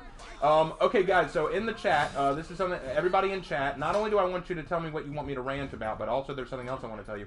I've had a few people message me saying that they want me to do another reaction video, like another response vid. And I want to do one, but I need some content. I need some ideas for what to do for a response vid. Okay, because I can't think of any. I haven't seen anything recent that y'all would enjoy me reacting to.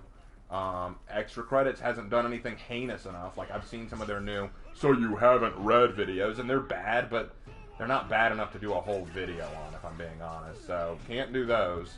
I could do more responses to, like, CBR One Piece doesn't make sense articles, but I know some people get bored of those. They haven't done anything new that really jumps out at me. And everything else I've seen is just basically politics. I haven't seen anyone really getting onto any history or gaming stuff lately that I could really rip into. Everything right now is just politics, Biden, fracking, Kyle Rittenhouse, all that kind of stuff. And while I'm not denying the importance of that kind of stuff, or the relevance of it, it's not stuff that I can really talk about on my channel without ruining my channel. Yeah. And, there was Raven, Devil Dog says, Raven suffers a temporary black rage and viewers views 8 innocent horses before sending them all back to their daddy. That's awesome. That is excellent. And Regulator, to answer your question, I am a fan of historical fiction. I really like alternate history. That's what I'm a big fan of Harry Turtledove. He is a perv. Ran about Gladiator. The character or the movie? I can't rant about Gladiator. I just want to. I want to match earlier with Gladiator. I can't do that. It's like bad form. But my point earlier was, if you guys find any articles or videos or anything like that that you'd like to hear me do a response video to, please let me know in the comments, in the chat, or on Discord, and I'll give them a look to see if they're worth responding to. Because right now, I've looked, I haven't seen anything that jumps out at me that I can respond to as of yet. And for those of you wondering when I'm going to do the Naruto rant video, not yet. I know I promised I'd do it, but not yet. After what they just did to Naruto and the new Boruto show, I'm like, oh god, Boruto is worse than Naruto now. Like, I can't even... I haven't even watched much of Boruto, and already I can tell you, Naruto's superior. So it feels weird ripping on Naruto when I think that it is inferior to Boruto. No, sorry, Boruto is inferior to Naruto in terms of storytelling, character development, all that fun stuff. I haven't seen any videos mean to the Wulin lately. I mean, well, there was the initial reaction to them, that was it. I mean, some people made some videos about, I hate Wulin, but then when they explain why, it's just, because they like spam. Raven, what are your thoughts and views on the Flintlock fantasy subgenre? I've not seen much of anything written in this part of Fantasy Spectrum. The only other game that's out in there is Greedfall. I don't really follow that kind of fantasy that closely. I'm more of an urban or high fantasy kind of guy. Well, if you want to look into that, look into Warhammer. They do have flintlocks. They have guns. The Empire is quite fun. Like, their literal mantra is faith, steel, and gunpowder. So, if you want the flintlocks and fantasy, that would be the place to go. Honestly, guns are kind of underused in fantasy. I would like to see more of them. One of the reasons I really was not a fan of Age of Sigmar, because they took the humanity away from me. They took my guns away. Don't do that. He killed Temp! You will pay for killing my battle brother! Your duty is not done, brother! Keep fighting.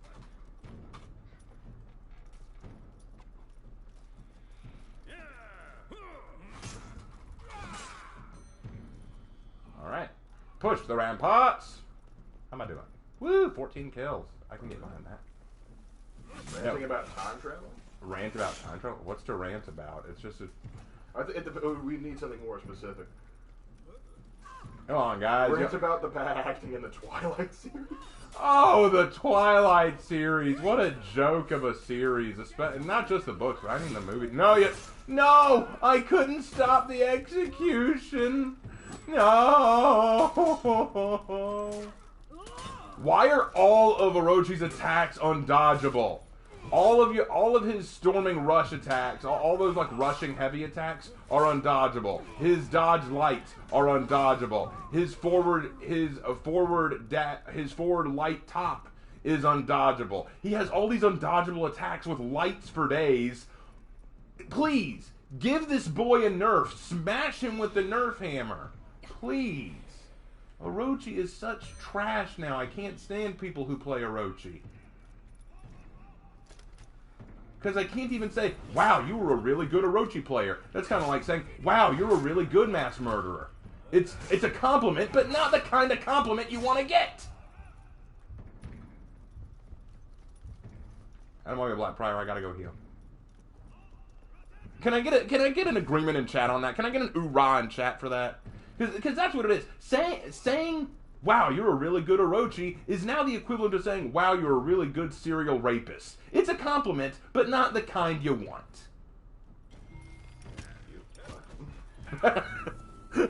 Bro, you ain't believing me on that one? I was kind of like, that's an interesting comparison to make. But do you disagree with it? I'm not saying you're wrong. It's like that Mark Simpson. He's not wrong, but he shouldn't say it. Yeah, he's not wrong, but he shouldn't say it. When did it turn into the Russian chat? I told him, can I get an oorah? Oorah. I think I was about to say it looked like a Soviet oorah for a second.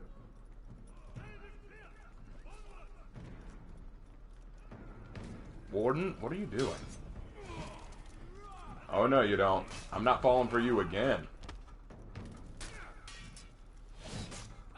Ha ha ha ha ha ha ha ha ho. Boom. To the funny farm, where life is beautiful all the time. Oh no. That was close.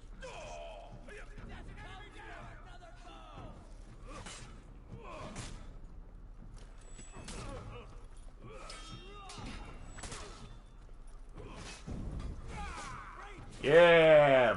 Bonk, bonk. Bonk. Done. Anyway, so back to the ranting thing. So, okay, so the Twilight movies. Here's the true story about the Twilight movies. I never had any intention of watching them. I never wanted to.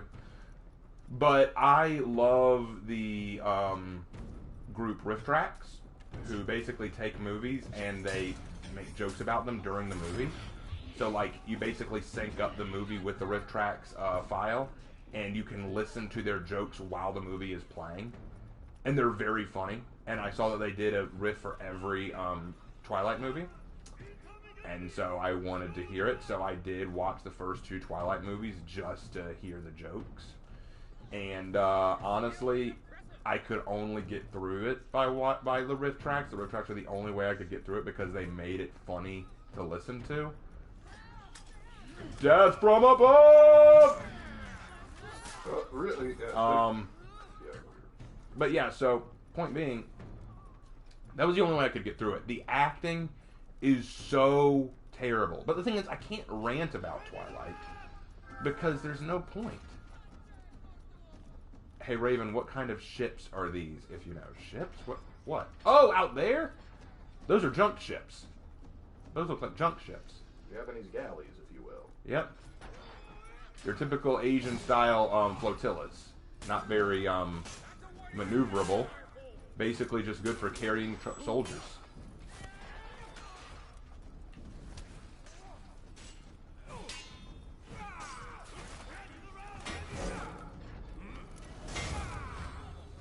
But yeah, so I can't rant about I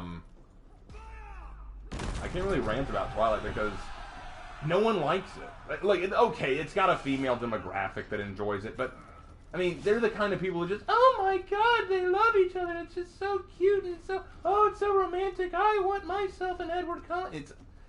You get people like that, and those are the kind of people who buy into it. But everyone with a brain, everyone with common sense who isn't being run by their female hormones looks at that chat and goes, no, it was terrible. Look at the difference between the Harry Potter movies and the Twilight movies. Okay, I may not like Harry Potter very much, but everyone who worked on Harry Potter enjoyed it. They said in interviews, we were glad that it was over because it was always so busy and difficult to do, but we were sad that it was over too because it became such a part of our lives and we had so much fun doing it. When Lord of the Rings ended, it was the same thing. Everyone was sad to leave it because they had so much fun working on it. It had been such an interesting adventure. No one was sad to see Twilight end. Everyone was kind of like, yeah, glad this is over. I can move on to do real crap now. Like, genuinely, Twilight is the epitome of garbage. It is an awful series written by an awful person. But if there's anything worse than Twilight, it does exist. There are things worse than Twilight out there, like 50 Shades of Grey being one of them, which is just Twilight But worse. porn. It's just Twilight porn fanfic that got popular. But like I said, people will still buy it and read it because, oh, female hormones. Oh, I need myself some sexy romance. Yep, there's a reason why, if you look in the novel section, the romance genre is kind of almost by the numbers. Yeah, pretty much. I used to make a joke that you could rewrite, that Nicholas Sparks just has to rewrite every story with the exact same tropes, just rename the characters and give a different location. And my mom tried to argue that against that, and I said, think about it, every Nicholas Sparks book deals with the same thing. It's always star-crossed lovers who can't be together but want to be together, and there's always a tragic ending. And my mom tried to point out, oh, not all of them have tragic endings, and she named one, I can't remember. She goes, this one didn't have a tragic ending, and my dad, who had watched the movie with her, went, the whole premise was sad. Like, the whole premise was tragic. So literally, even my dad, who sticks up for my mom on everything, was like, no, they got you, honey. Like, so, yeah. And it's the same with Stephen King novels. Stephen King is the exact same for me. He is only popular because no one else does what he does, and I'm glad because I can only deal with one Stephen King in this universe. Stephen King is an overrated author. Very overrated. Oh, don't get me wrong, he has his good moments. He has his good writing. He has his good pieces out there. I stand by that The Shining wasn't actually a scary book. I think it is a joke. It is the book, not it, The Shining. Well, it had some fun, too. Well, the original series had Tim Curry. The new movie did not have Tim Curry, and that was a great sin against it. You know, every chance you get Tim Curry, get Tim Curry.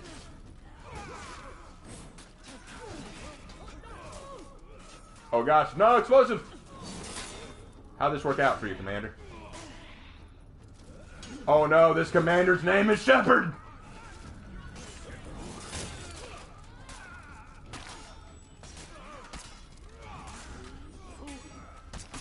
Fear the wrath of the commander whose name is Shepard.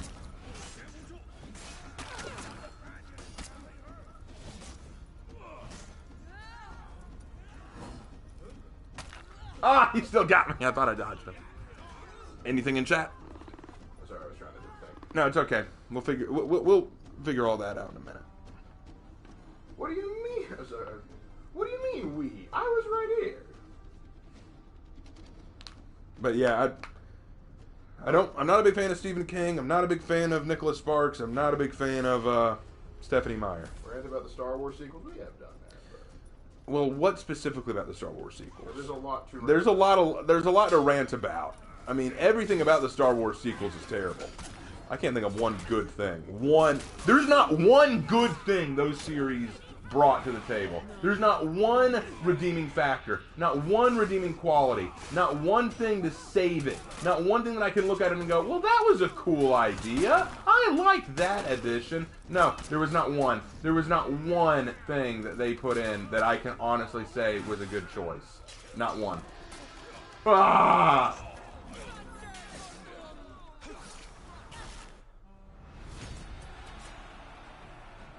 1 foot in front of the other. Whatever works. 27 kills. That's not bad. All right. Well, we're going to go ahead and get ready to go to Kazan Castle. So let's load that up. I need to get to Kazan now. We got to see this. You said it was in the second stage, right? Second stage? Who is we? You speaking French? You wanted to be here. I want to be in VR chat. All right. Going to Kazan. Going to Kazan. I voted on it. We're going to Kazan, but it looks like we're going to be defending it, so we got to let them break through the first time. Unless I'm just willing to run to the second stage. Didn't y'all say that it was in the second stage of the castle? Bro, didn't they say that? Yeah, second stage. Around the Guardian area. In the Guardian area. Okay, I'll be taking a look. If they break through, because I think we're defending again. Yes, we are defending. Okay. Who to go? Who to go? You know, this might be the last match of the night, so I might go Ruth, since everyone seems to like Ruth. We should be Ayu's retinue looking for her armor. Hey, that's not a bad idea. Well, I already did Nobushi. I'm kind of samurai'd out for the night. Maybe Ruth is looking for it, or or maybe my Black Prior could be. I don't know. Let's do my Black Prior's looking for it. Let's do that. And yes, for everyone wondering, yes, I will do more lore videos. I just need to decide which one I'm going to do. Because these are my characters. These aren't actual characters that For Honor's created. These are my babies. My babies. So I need to make sure I take good care of my babies. Because the developers don't always take good care of their babies. They don't even know where the Lord Warden is right now. It's just like, they're just somewhere. Anyway, let me look back at chat while this is loading up.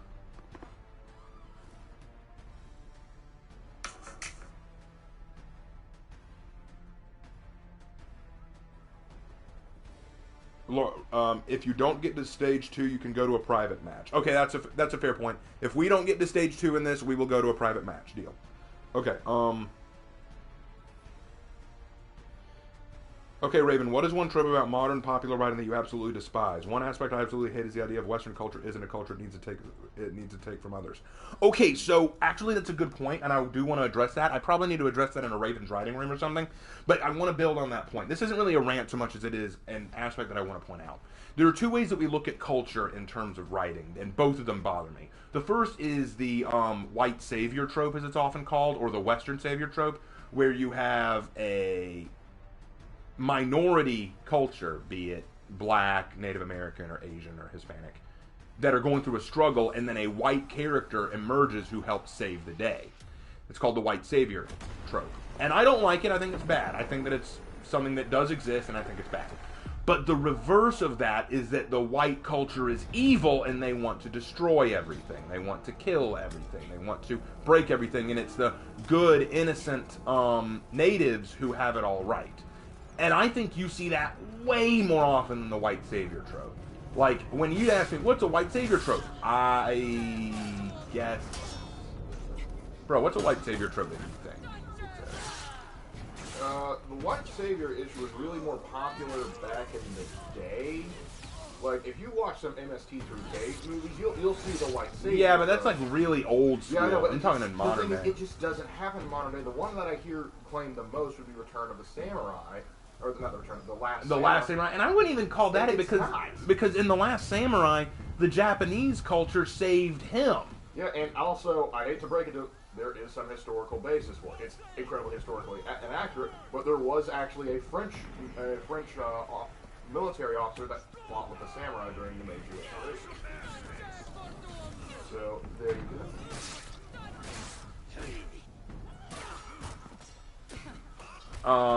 Let's see. What was I? Oh, yeah, the other thing. No, you're not doing that. Okay, so... Man, I'm getting ganked here. Well, then again, I don't want to fight too hard. I do want to get to the second stage. Ow. Frick. Anyway, back to what I was saying. Okay, so... But then there's the other one, and you see this everywhere. You see where the native culture is the wise, true one, and the evil Western imperialists are just evil and barbaric. You see it in Pocahontas, Dances with Wolves, Avatar, The Last Samurai. What's another one? I know I'm forgetting one. Can you think of it, bro? I'm struggling here. There's one I'm forgetting, and it's a popular one.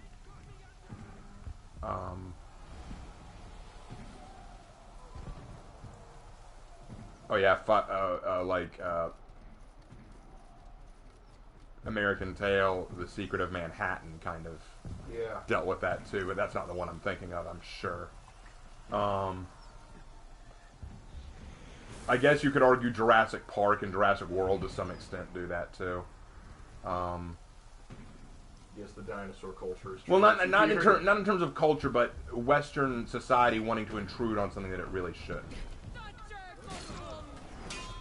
And remember in Jurassic World when Owen Grady literally says maybe progress should lose for once. Yeah. I mean, I'm not saying that he's wrong in that instance, but anyway, back to the point. I do get tired of that trope because here's the thing. Here's the reason I hate it.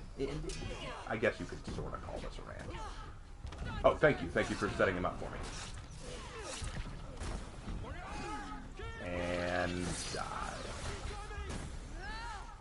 But, I think the reason I hate it so much is because it not only paints the Western culture in a bad light, that we're all just imperialistic bastards who just want to take from other people and be greedy and steal. No, that wasn't always the case. Did it happen? Yeah, it sometimes happened that way, but it wasn't always the case. There's context involved, and there's this one great movie. You always show me the clip to this, where this American general meets with the chief of a Native American tribe. It was Sitting Bull. Sitting Bull. He meets with Sitting Bull. I believe the movie's Bury Me at Wounded Knee. Bury Me at Wounded Knee. And he basically lays out the hypocrisy of the Native Americans when they say, this is our land. And he's like, no, it wasn't. It belonged to this other tribe. You killed them and then took it from them. And before them, it was owned by another tribe. They killed it and took it from them. You've been doing the exact same thing we are. We're just better at it. This is no different than what you've done your entire existence. So yeah, every civilization is all about conquering, taking, and stronger cultures overpowering older cultures that don't get with the times. This is a part of culture for everybody. Now, if you want to argue about whether or not it's good or bad, we can have that discussion. But the fact that you just say, it's only Western civilization who does it, Western civilization is just evil. No, every culture does it. The samurai did it to the Aizu. The Africans do it to each other, and to an extent still do it to each other in some parts of Africa. The Europeans did it to each other before they started doing it to other cultures. The Native Americans did it to each other. The Chinese did it to each other. The Indians did it to each other. And I don't mean the Native Americans, I mean the Indians, the Hindi. They all have done it to each other. The fact that you would attribute to the Western civilization is poppycock. It's ridiculous that you would even insinuate it. That's not the way this works. But that's the narrative. That's what everyone always talks about. It's Western culture. It's evil Western imperialism. That's not how it works. That's wrong to history. Now, let's move on to the next part of that. But it doesn't just make Western culture look bad. I mean, it does. But that's not the only problem it has. It also makes the native culture that it's trying to praise look infantile. Now, what do I mean by that?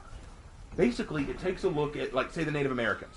And tries to say, they were just peace-loving and so sweet and innocent, tree-hugging people. You realize that they built their homes out of something, right? What do you think they built it out of? Animal hide, so they killed animals. Probably ate them, too. Sorry, vegans and vegetarians who like to look at the Native Americans as peace-loving tree eaters. Nope. They also ate animals. Some of them built them out of wood, so they were chopping down trees too. Oh, but they cared about the trees and the livelihood of the vegetation, and they respected the forest. Nope, they were just lumberjacks as well. But they cared about ocean life too. Some of the earliest whalers were Native Americans. They were good at it. And they were incredibly good at it. They were incredibly good whalers. The Pacific Northwest, man, they knew how to take them down. And do you want to know something? I learned this from Dr. Townsend, one of my professors in Native American history. He's one of the leading pioneers of Native American research. He wrote the literal textbook we used in my class. You want to know what he said about the Native Americans? The truth is, the Native Americans cared about their world and their society, but the truth is, the Native Americans also killed each other. Before the settlers even landed, about 2/3 of the existing Native American tribes that were ever exist. Oh, Temp left. Later, Temp. Sorry, you had to leave.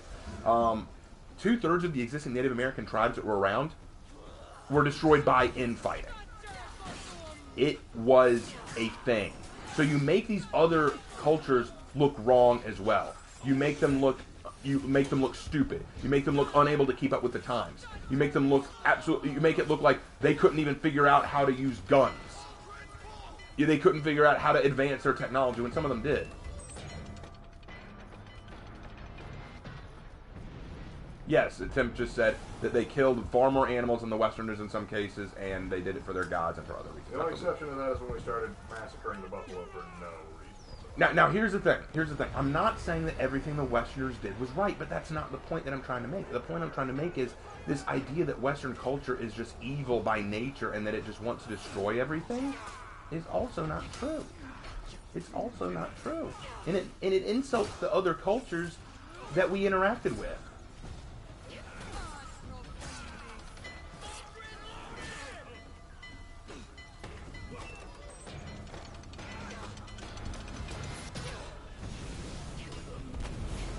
It insults Western civilization, it insults ancient civilizations. So that's my point there. Now, people who say, I love when people say that we came in and we genocided the Native Americans, and that's why we shouldn't celebrate Christopher Columbus Day or Thanksgiving. First of all, Christopher Columbus did not genocide the Native Americans himself. That wasn't what he came to America to do. It wasn't his goal. And for another thing, we didn't genocide them. We warred with them. Let's discuss very briefly the major difference between genocide and war, okay? Genocide is where the victim group, the organization or victimized group that we're fighting against... What are you doing, Griffin? Are you really not gonna...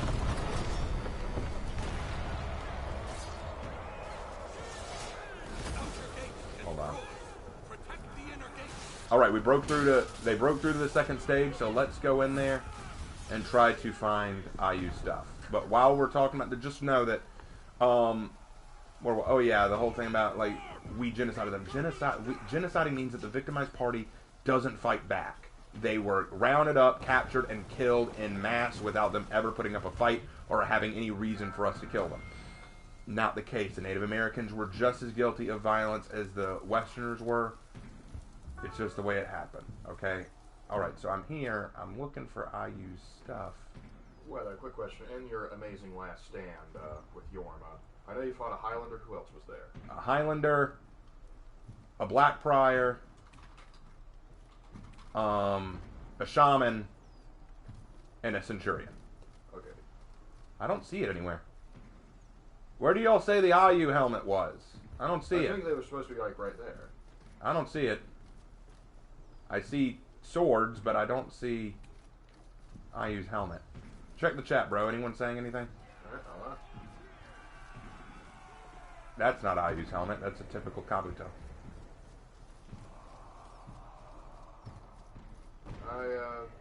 I don't see it, guys. They got nothing else. Good night, Dylan. Good night, Dylan. Maybe the Guardian is... I don't see it, guys. I think that y'all were lied to. Yeah, but Brother Warcath, the loyalist, he says it best. Disease, genocide, and everything. Yeah, the real killer was smallpox. And some people will tell you, oh, well, the Westerners intended to spread it. Okay, that's BS. I've actually looked into that claim. Yeah, my brother has actually researched that claim, and he found that was not the intention. In fact, there were cases of the reverse happening. Well, it's not so much the reverse happening. Here's the deal. The smallpox that wiped out 90% of the natives, that happened before the smallpox blanket incident. And that smallpox blanket incident happened during something called, I can't remember quite the name of the rebellion, but it was right out through the 7 Years' War. Hold on, let me see if I can find it. Not King Philip's War.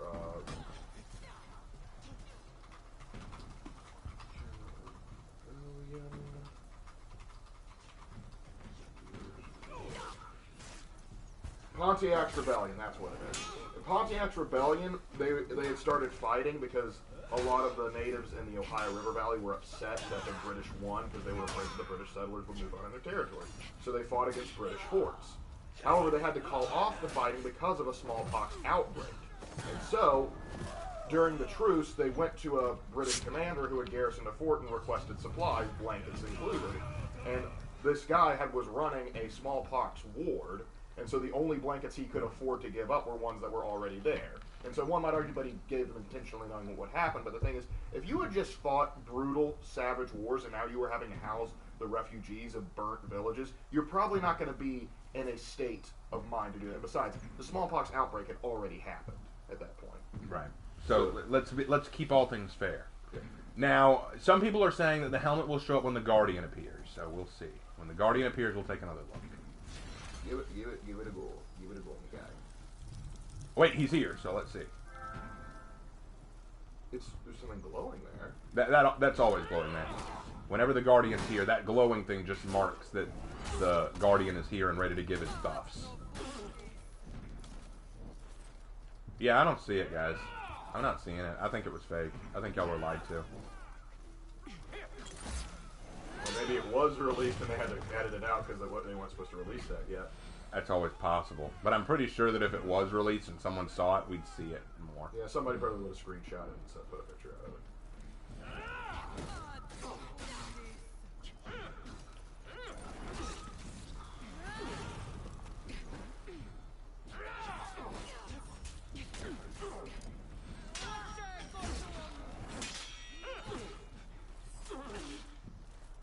Hey, but at least we looked. That was the thing. We wanted to look and see. We know. And knowing is half the battle. Good job, guys. Alright, looking at it again. I'm sorry, I just don't see it, guys. I don't see it anywhere.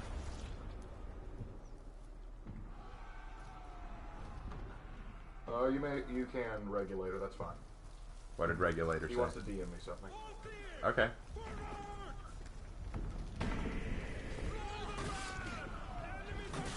We kind of sabotaged ourselves doing this because we should have been working to prevent their progress, but... I was like, even if they do get to realm 3, they're not going to be able to do too much.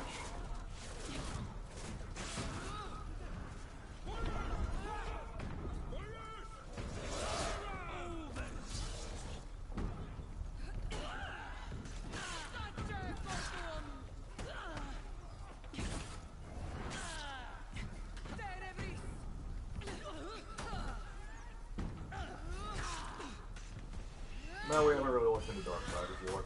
I don't really look into Darksiders that much. Not my thing. Because we don't think it's going to be quite accurate, but anyway. Oh, no, definitely not. Definitely not accurate.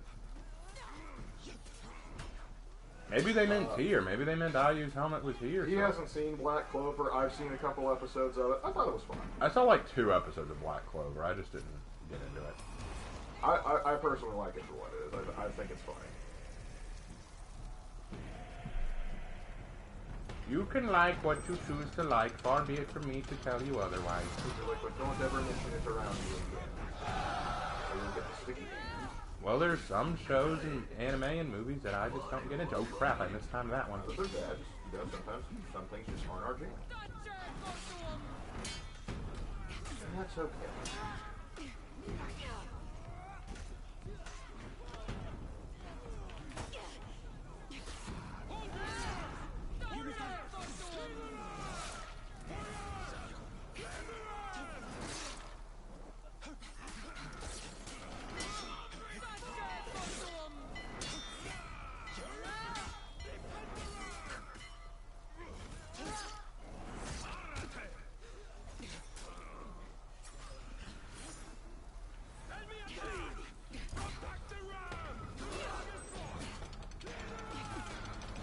Come on, Yorm.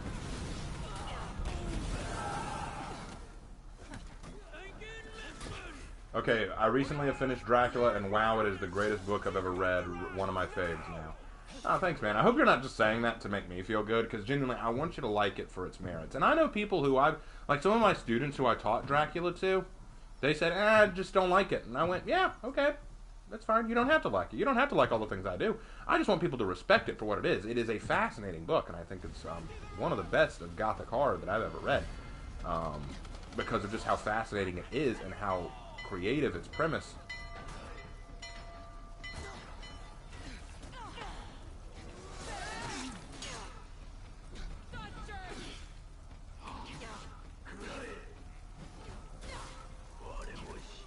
Oh, come on. I was about to bulwark stance him.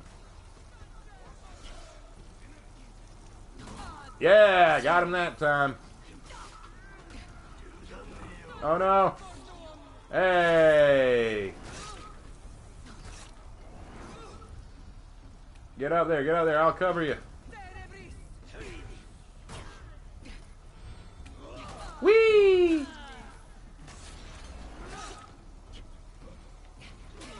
Oh no, no, no, no. Is Gothic horror your favorite type of horror? Nah, it's not. But then again, I just don't like horror that much.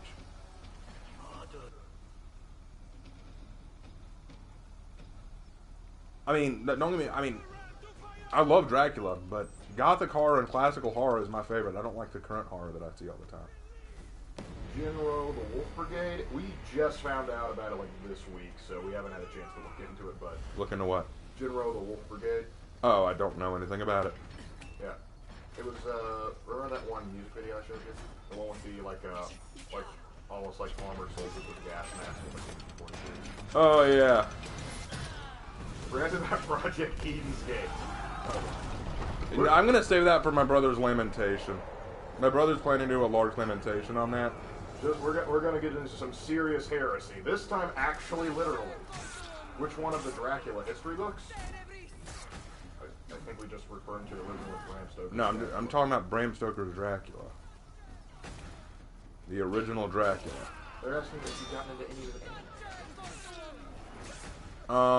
There are some that I watch, but not any off the top of my head come to mind that I'm watching new. Like, I love Goblin Slayer, always have. Demon Slayer's good, no question, but I was watching that previously. Ranma 1/2, I'm rewatching it, but I've watched that. That was one of my first anime that I ever watched. That's not anything new. That's nothing new. Yay, we win. And I think it's probably going to be the last match of the night. Alright, now, there was another... sorry, my computer was misbehaving. One of my most hated things in fiction is people, audience members, acting like normal characters are infallible sources of information and whatever they say is always right. I agree. Yeah, no question. I can agree with that. Alright, well, as per usual, guys, I'm about to start editing characters, as I do, and my brother will read out some of the comments or chat moments, and I will try my best to answer them while I make these edits. So you have until the edits end. Go! Alright. Want to hear your opinion? What do you and Lark think of Shang-Chi and the Ten Rings? We haven't had a chance. I haven't watched it. Haven't heard great things. I just don't. From what I've heard, it's okay. That's the best thing I've heard about it. Yeah, it's about the same here. Since okay, this is for me. Since you've been playing Fallout 4 recently, and I know you've been taking a break, I want to ask your opinion on the Minutemen. I like them in concept. Honestly, they're one of my favorite factions. But the issue is overall is that they are just you. They don't have a great presence in the game other than what you set up. And I know this because they're starting from scratch, but the thing is, the Brotherhood you can call, like, you see them patrolling the Commonwealth. You'll find sense, and heck, the Railroad you see multiple agents. Very seldom do I see Minutemen just on patrol doing what they're supposed to be doing. And that can frustrate me at times. I like them in concept, I just wish there was more to them. Like, that's why I like having mods with them, it fleshes them out more. Okay. Okay, there's a question. What do you think of the Black Knight trope? It can be good. The Black Knight being a knight who is stronger than other knights, but sometimes more antagonistic or wicked. I think that's a cool idea. I just think that a lot of people don't use it well. I'd like people to flip it on its head or do something unique with it. Like maybe tell a story from the Black Knight's perspective. Who's your favorite Greek state, including Platonic Egypt, Bactria, Colchis, and all that? Oh, the Successor Kingdoms included. I don't really have a favorite. Greece was never really my strong suit. Sparta, I guess. Sparta's mad lads. I also like Epirus for being a mad lad. Corinthia, I suppose. I'm going with Thebes, just because they actually were able to humble the Spartans at their own game. Next. Right.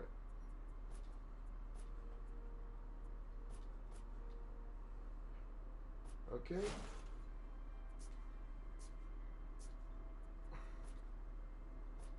Should the Dark Brotherhood be destroyed?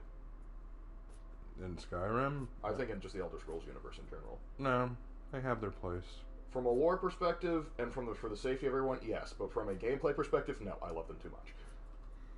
They have their place in the game. let us leave them in that place. Any advice for Hitakiri mains?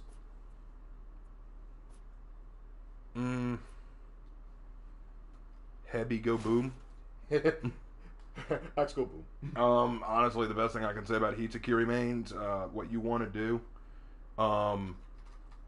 feint your kick sometimes into a guard break, like cancel the kick and go into a guard break, because quite often they're going to expect to dodge the kick, and a guard break will still get you your heavy. I would also recommend doing a lot of normal speed heavies and then mixing into a long drawn out heavy, because you can bait them into dodging, which is always very helpful. Especially against assassin characters who want to dodge light or dodge heavy you. That's going to help a lot. Also, time yourself. Like, timing is key with Hitakiri. It's key with a lot of characters, but with Hitakiri, it's definitely key, because Hitakiri is not a complicated fighter. You've got to use your timing, because because your opponent is going to try to outsmart your hyper armor game. Don't let them. Time yourself properly so that you can outmaneuver them.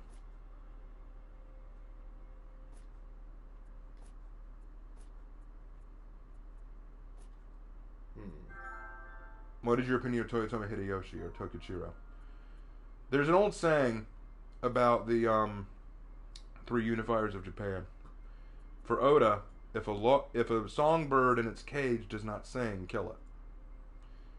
For Toyotomi Hideyoshi, if the songbird does not sing, negotiate with it. For Tokugawa, wait for it. And the reason why is because that was their difference in terms of tactics and how they dealt with problems. Toyotomi was a negotiator. He would try to bribe people or work with people to get what he wanted. And there were pros and cons to that. I think that he was a very ambitious man, and ambition is a good thing, but once he got power, he didn't know how to use it properly, and he got way too big for his britches. I think he was essential to the unification of Japan during the Warring States period, but I think that he overplayed himself. If that makes sense.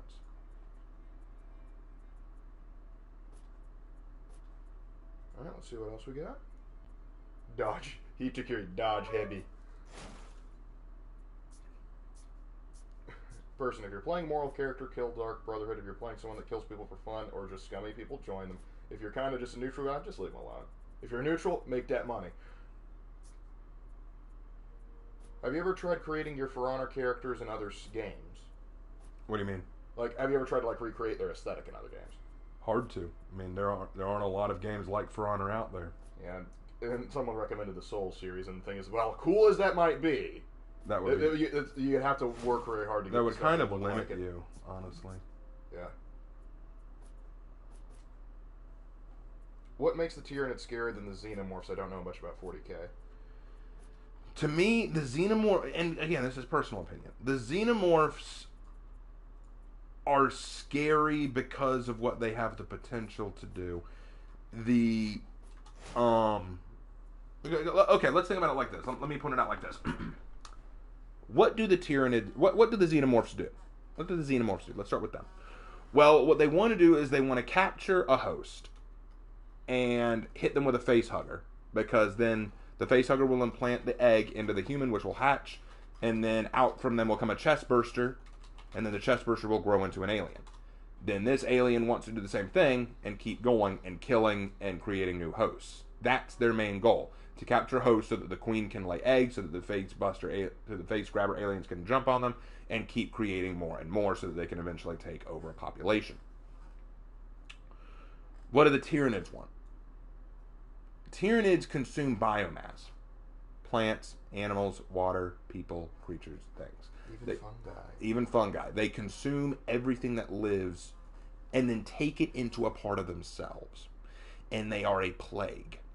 They are a feeling, thinking, hive-minded plague that spreads across the galaxy. But how do they capture zones? Because here's the thing. They've got weapons. They're strong, but organized conventional military can deal with them. So what do? Well, they use what's called gene stealer cults. What they do is, when the Tyranids attack, sometimes they will leave survivors. Those survivors are injected with a gene implant. This implant rewrites the host's DNA so that when they have children, the children are not 100% human. They are part Tyranid. And they don't have any allegiance to humanity. They are Tyranid in mind, but they look human enough that they pass off as human. Then they have children, and those children are even more mutated. And then they have more children, and on and on and on and on, until your whole planet has a secret underground group of what are called gene stealers. Their whole job is to infect the planet with their taint. Then, once they get strong enough, they start causing chaos. They start causing trouble. They start making trouble. They start causing riots. It weakens the planet. It distracts the planet. And then once they get big enough and powerful enough, and the planet's overwhelmed by them, then they send out a telepathic call to the Hive Fleet, the main Tyranid force, to come on down, because the planet is ready for slaughter. And then the Tyranid Hive Fleet arrives and takes over everything. So why does that scare me more?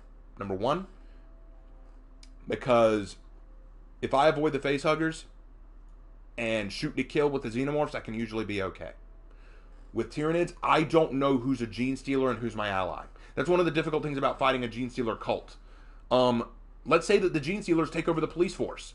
So you have to deploy the police force and say, okay guys, you're going out and stopping these rioters. By the way, some of them are gene stealers. Well, now the gene stealers who are with the police force know that they're outed, and they're going to start killing their own. Now it's total pandemonium. Trust is broken down. No one knows who to trust. It causes even more division, and then the Tyranids have an easier time killing you. Plus, Tyranids come in various shapes, sizes, and forms to be even more deadly.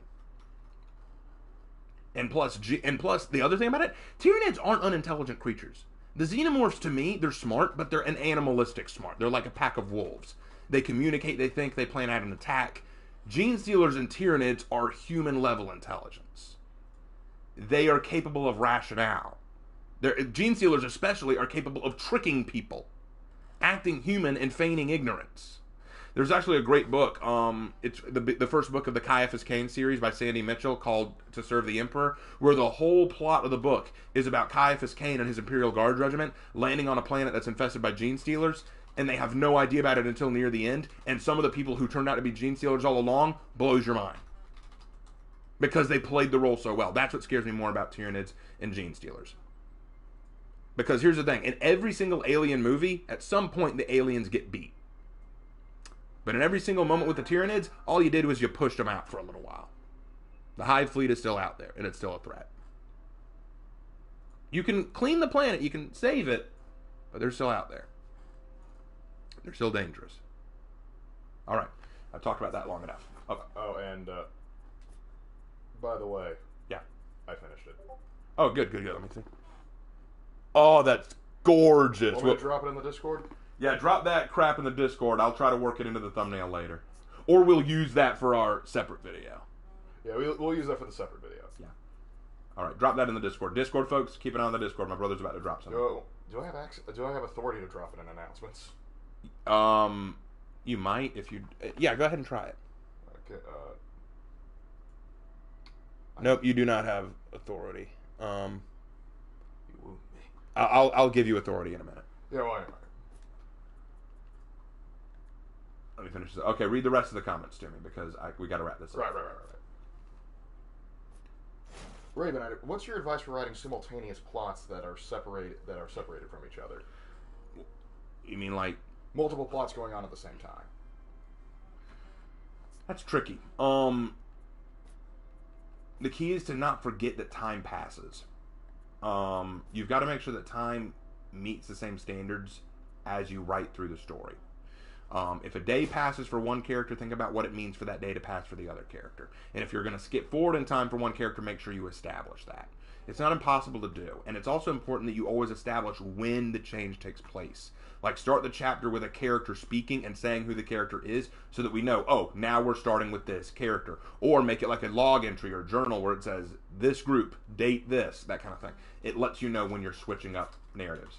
All right, any last questions before we call it a night? Because I'm tired and it is pretty late. Yeah, it is getting late. Any last ones? I recently started playing For Honor. My favorite is Conquer because I love the flail and your historical bid on him meant to me. Don't play nice and fight dirty, and I rolled with it.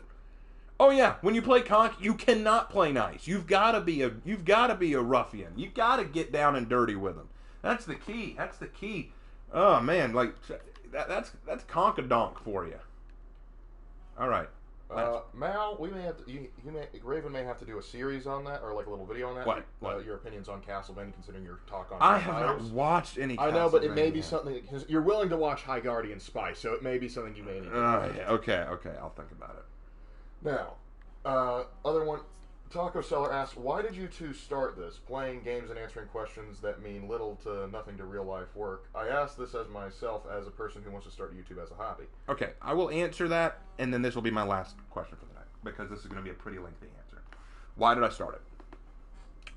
I started my YouTube channel because it was a class assignment. I was in college. I had to make a YouTube channel to release some of my lesson plans and to talk about different theories in a video format.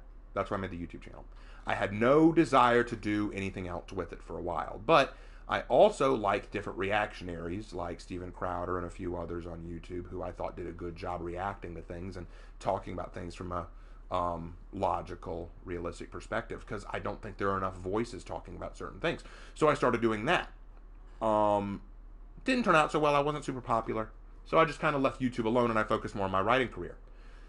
But then I really got into For Honor. I really, really got into For Honor, and I loved the game. It had its problems, yeah, and it had bad servers, it had unbalanced characters, yeah, but I still loved it. But anytime I got online to look up people talking about For Honor, because I was looking for tips and tricks on how to play For Honor, anytime I looked up, okay, what are some tips on how to play Conqueror? What are some tips on how to play Valkyrie? What are some tips on how to play Berserker? I don't know how to do... I always saw videos saying, For Honor's trash! I'm done playing this dead game. It's so bad. I can't stand it. And anytime I watched these videos, it was talking about the developers don't care, the characters are unbalanced, there's not good servers, the Wulin are just a cash grab, nothing's good about this, all these characters suck, why are you adding new characters and maps when the characters you already have aren't good? I hated it. I hated that every single thing I looked for to try to talk about how this game could be better was always about how this game is trash. I was tired of it. So I said, you know what? I'm done with this. I want to make my own content. If no one else is going to make positive content about For Honor, well, then I'll be the first. Now, I've learned that there are other people who make positive content about For Honor now. I'm glad for that. But at the time, I didn't see any. So I wanted to make content where I could bring what I loved about For Honor to the table. Now, here's the thing. I'm not a competitive gamer. I'm not good at gaming. That's not my thing. But I love history. I love storytelling. I love the cosmetics and idea behind For Honor. I love historical warriors. I love medieval combat. These were things I understood and loved. So, I wanted to create a channel where I could talk about those things. And then that built into me talking about other things about For Honor that I loved. That built into me talking about other games that I loved. Talking about stories that I loved. Now, there weren't a lot of people who were into it. At the beginning stages of my YouTube career, a lot of people were saying, why are you playing this dead game? Don't you realize this game is dead? God, this guy's trying to make For Honor sound good. Are you for real? There was a lot of negativity starting out. But I also had a lot of people who came to me trying to say, hey man, glad you made these videos. Glad someone's talking about this. Glad that I saw this channel. So we got a little bit of traction. And then I released the Apollyon versus Astria video. And y'all, my channel blew up after that. Because whether you agree with my assessment or not, and a lot of people agreed, it was a hit of a video. And it brought a lot of people to the channel, and ever since, I have been trying to grow this channel, make it even more worthwhile, talk about more things, talk about creative things. Because if there's one thing I'll say, there are three kinds of For Honor YouTubers. There are the memers, like Vita Neon and Hypersouls, who basically just do meme, fun content where they show their skill at the game and have some fun with it. And I love those kind of content. I love Vita Neon. I love Hypersouls. They're great at it. Then there are the information channels where they tell you about information about how the characters fight, how to use them well, how to be the best at them in the game, like Marco Yolo and the like, who do a great job at it. I love how they do it. And then there are people like me and Gogo Danny who look at For Honor from a historical, accurate realism perspective. Me and Go Danny are not the most popular of For Honor YouTubers because we're not looking at the stuff you all like. You all like to see the cool gaming and the awesome information about the balancing and what the developers are up to next. Not everyone goes... A lot of people have told me, and I still get messages today, it's a fantasy fiction game. No one cares about accuracy or realism.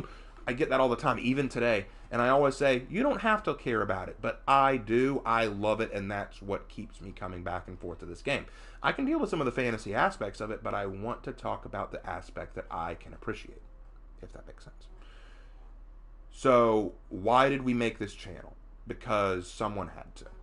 I feel like someone had to sit down and make a channel that talked about the good qualities of For Honor. Now, why did my brother join it? My brother, Lark, he and I, before we made a YouTube channel, really loved talking about fantasy worlds, stories, books, movies, manga, anime, and where they are right and wrong. Like things we could do better. Like the railroad in Fallout 4. My brother would spend hours just telling me how much he hated the railroad, how he could fix them, how they were terrible. And when I got bigger on YouTube, he said, Raven, can I ask a favor? I said, sure. He said, I'd really like to make a video where I finally get to tell everyone why I hate the railroad and what I would do to fix them. And I told him, you can make that video, but you've got to do everything. You've got to get the footage, you've got to write the script, you've got to put it together. He said, okay. So the reason my brother is involved now is because not only is he a historian himself, actually a better historian than me, he's got the full-on degree for it. I don't even have that. I'm more of a historian by hobby and by minor. But point is, he wanted to share his thoughts on things as well. He wanted to use my channel as a jumping off point to share his opinions and feelings about things.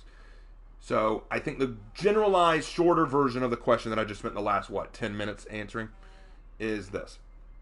We made this channel because we love this game. We love games in general, but we also love history. We love culture.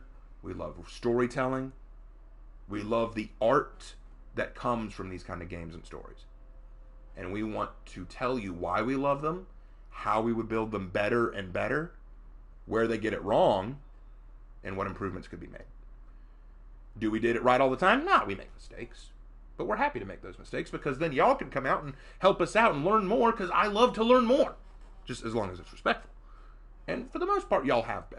I can't tell you how many people have been very respectful in the comments and just said, hey man, I get what you're saying here, but don't you think blank or don't... Like, for example, this was a good one. When I made the tier list for the For Honor heroes, a lot of people complained that I put Sanhu higher than Orochi. Now, I had my reasons for it, but y'all pointed out Orochi's armor is better than Sanhu's basic armor. Now, we could have that discussion about whether or not that's accurate, but it is something that made me think. I didn't consider that. So I'm open to making mistakes, but the point I want to make is that when it comes to this channel, my goal is to learn, but also to teach. And I'm glad to have a large audience that's willing to learn. Think that's fair, bro?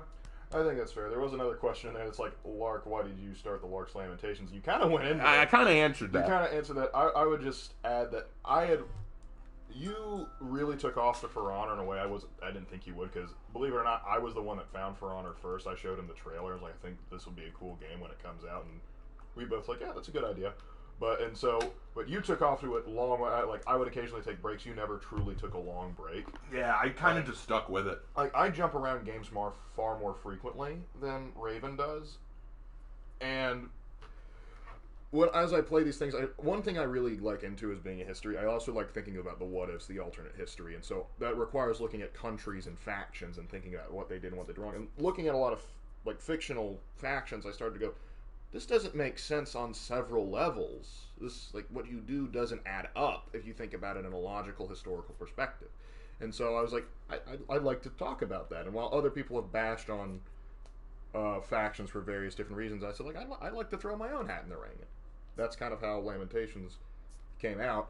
And if it hadn't been for Raven, first putting his, getting his feet in the water, I would never have probably even touched it. It probably would have just, my ideas would have just faded into obscurity, just screaming in my head. That's a lovely thought. That is a lovely thought. You should keep that thought. Oh, and Bjorn says he's the same rep as you, 661. Ah, hey, cool. Yep, and I think the last question of the night should be, any Black Prior tips? Yeah, okay, so, last question. I really should. Okay, this was the last question. Black Prior tips. Don't rely on Bulwark Stance.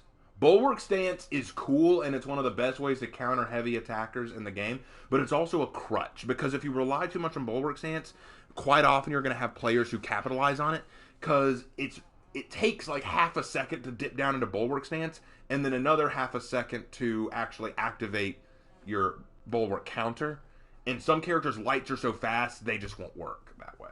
Also, a lot of characters are going to know that's your game plan to go into Bulwark Stance, so they will guard break you and open you up. What I do with Black Prior, or what I need to do more of, is I like to try to be patient and crush and counter them by watching what they're about to do and then doing a light. And even if they block the light, I can follow up with a heavy, which is undodgeable. And sometimes I'll get them, especially if they're assassins who are used to dodging anyway. It'll usually get them. If not, I'll cancel it out and try to bait them again. That's usually what I try to do. That's the typical strategy. I also almost never use the zone attack. I think the zone attack is trash for Black Prior. Unless you're doing like a meme or something. Right. That would be my best example. Another thing that I would do is whenever you do a secondary heavy attack, I tend to do it overhead. Why do I say that? Because the overhead undodgeable, a lot of characters see an overhead and go, ha, overhead, I can dodge it, not realizing it's a heat-sinking missile. It will catch them. If you do it from the side, sometimes they say, I'm not going to dodge, I'm just going to guard. So, literally, whenever you're doing your secondary heavy, go from the top. It'll hit more times than not that way.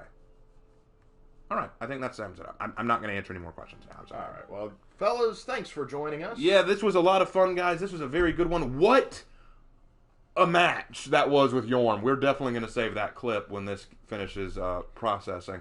I will release it later for everyone to see that legit Raven Faraam moment.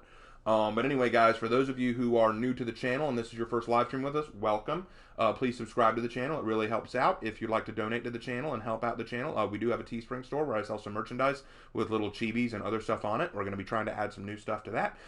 We do have a Discord as well. Some of y'all know about it. If you are a member of the Discord, awesome. If you're not, I'll leave a link in the description below so that you can join up with that. If you came to this video late and are watching this at a later date, thank you for coming to watch it, and leave your thoughts in the comment section below. Would love to hear your thoughts, particularly on that Yorm play. Looking forward to what comes up next, guys. Really looking forward. The Daubeny video. I finally have all the footage I need. My buddy came through with the footage.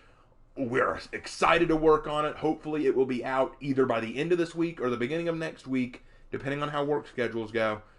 Thank you guys again for watching, and I will see you in my next video.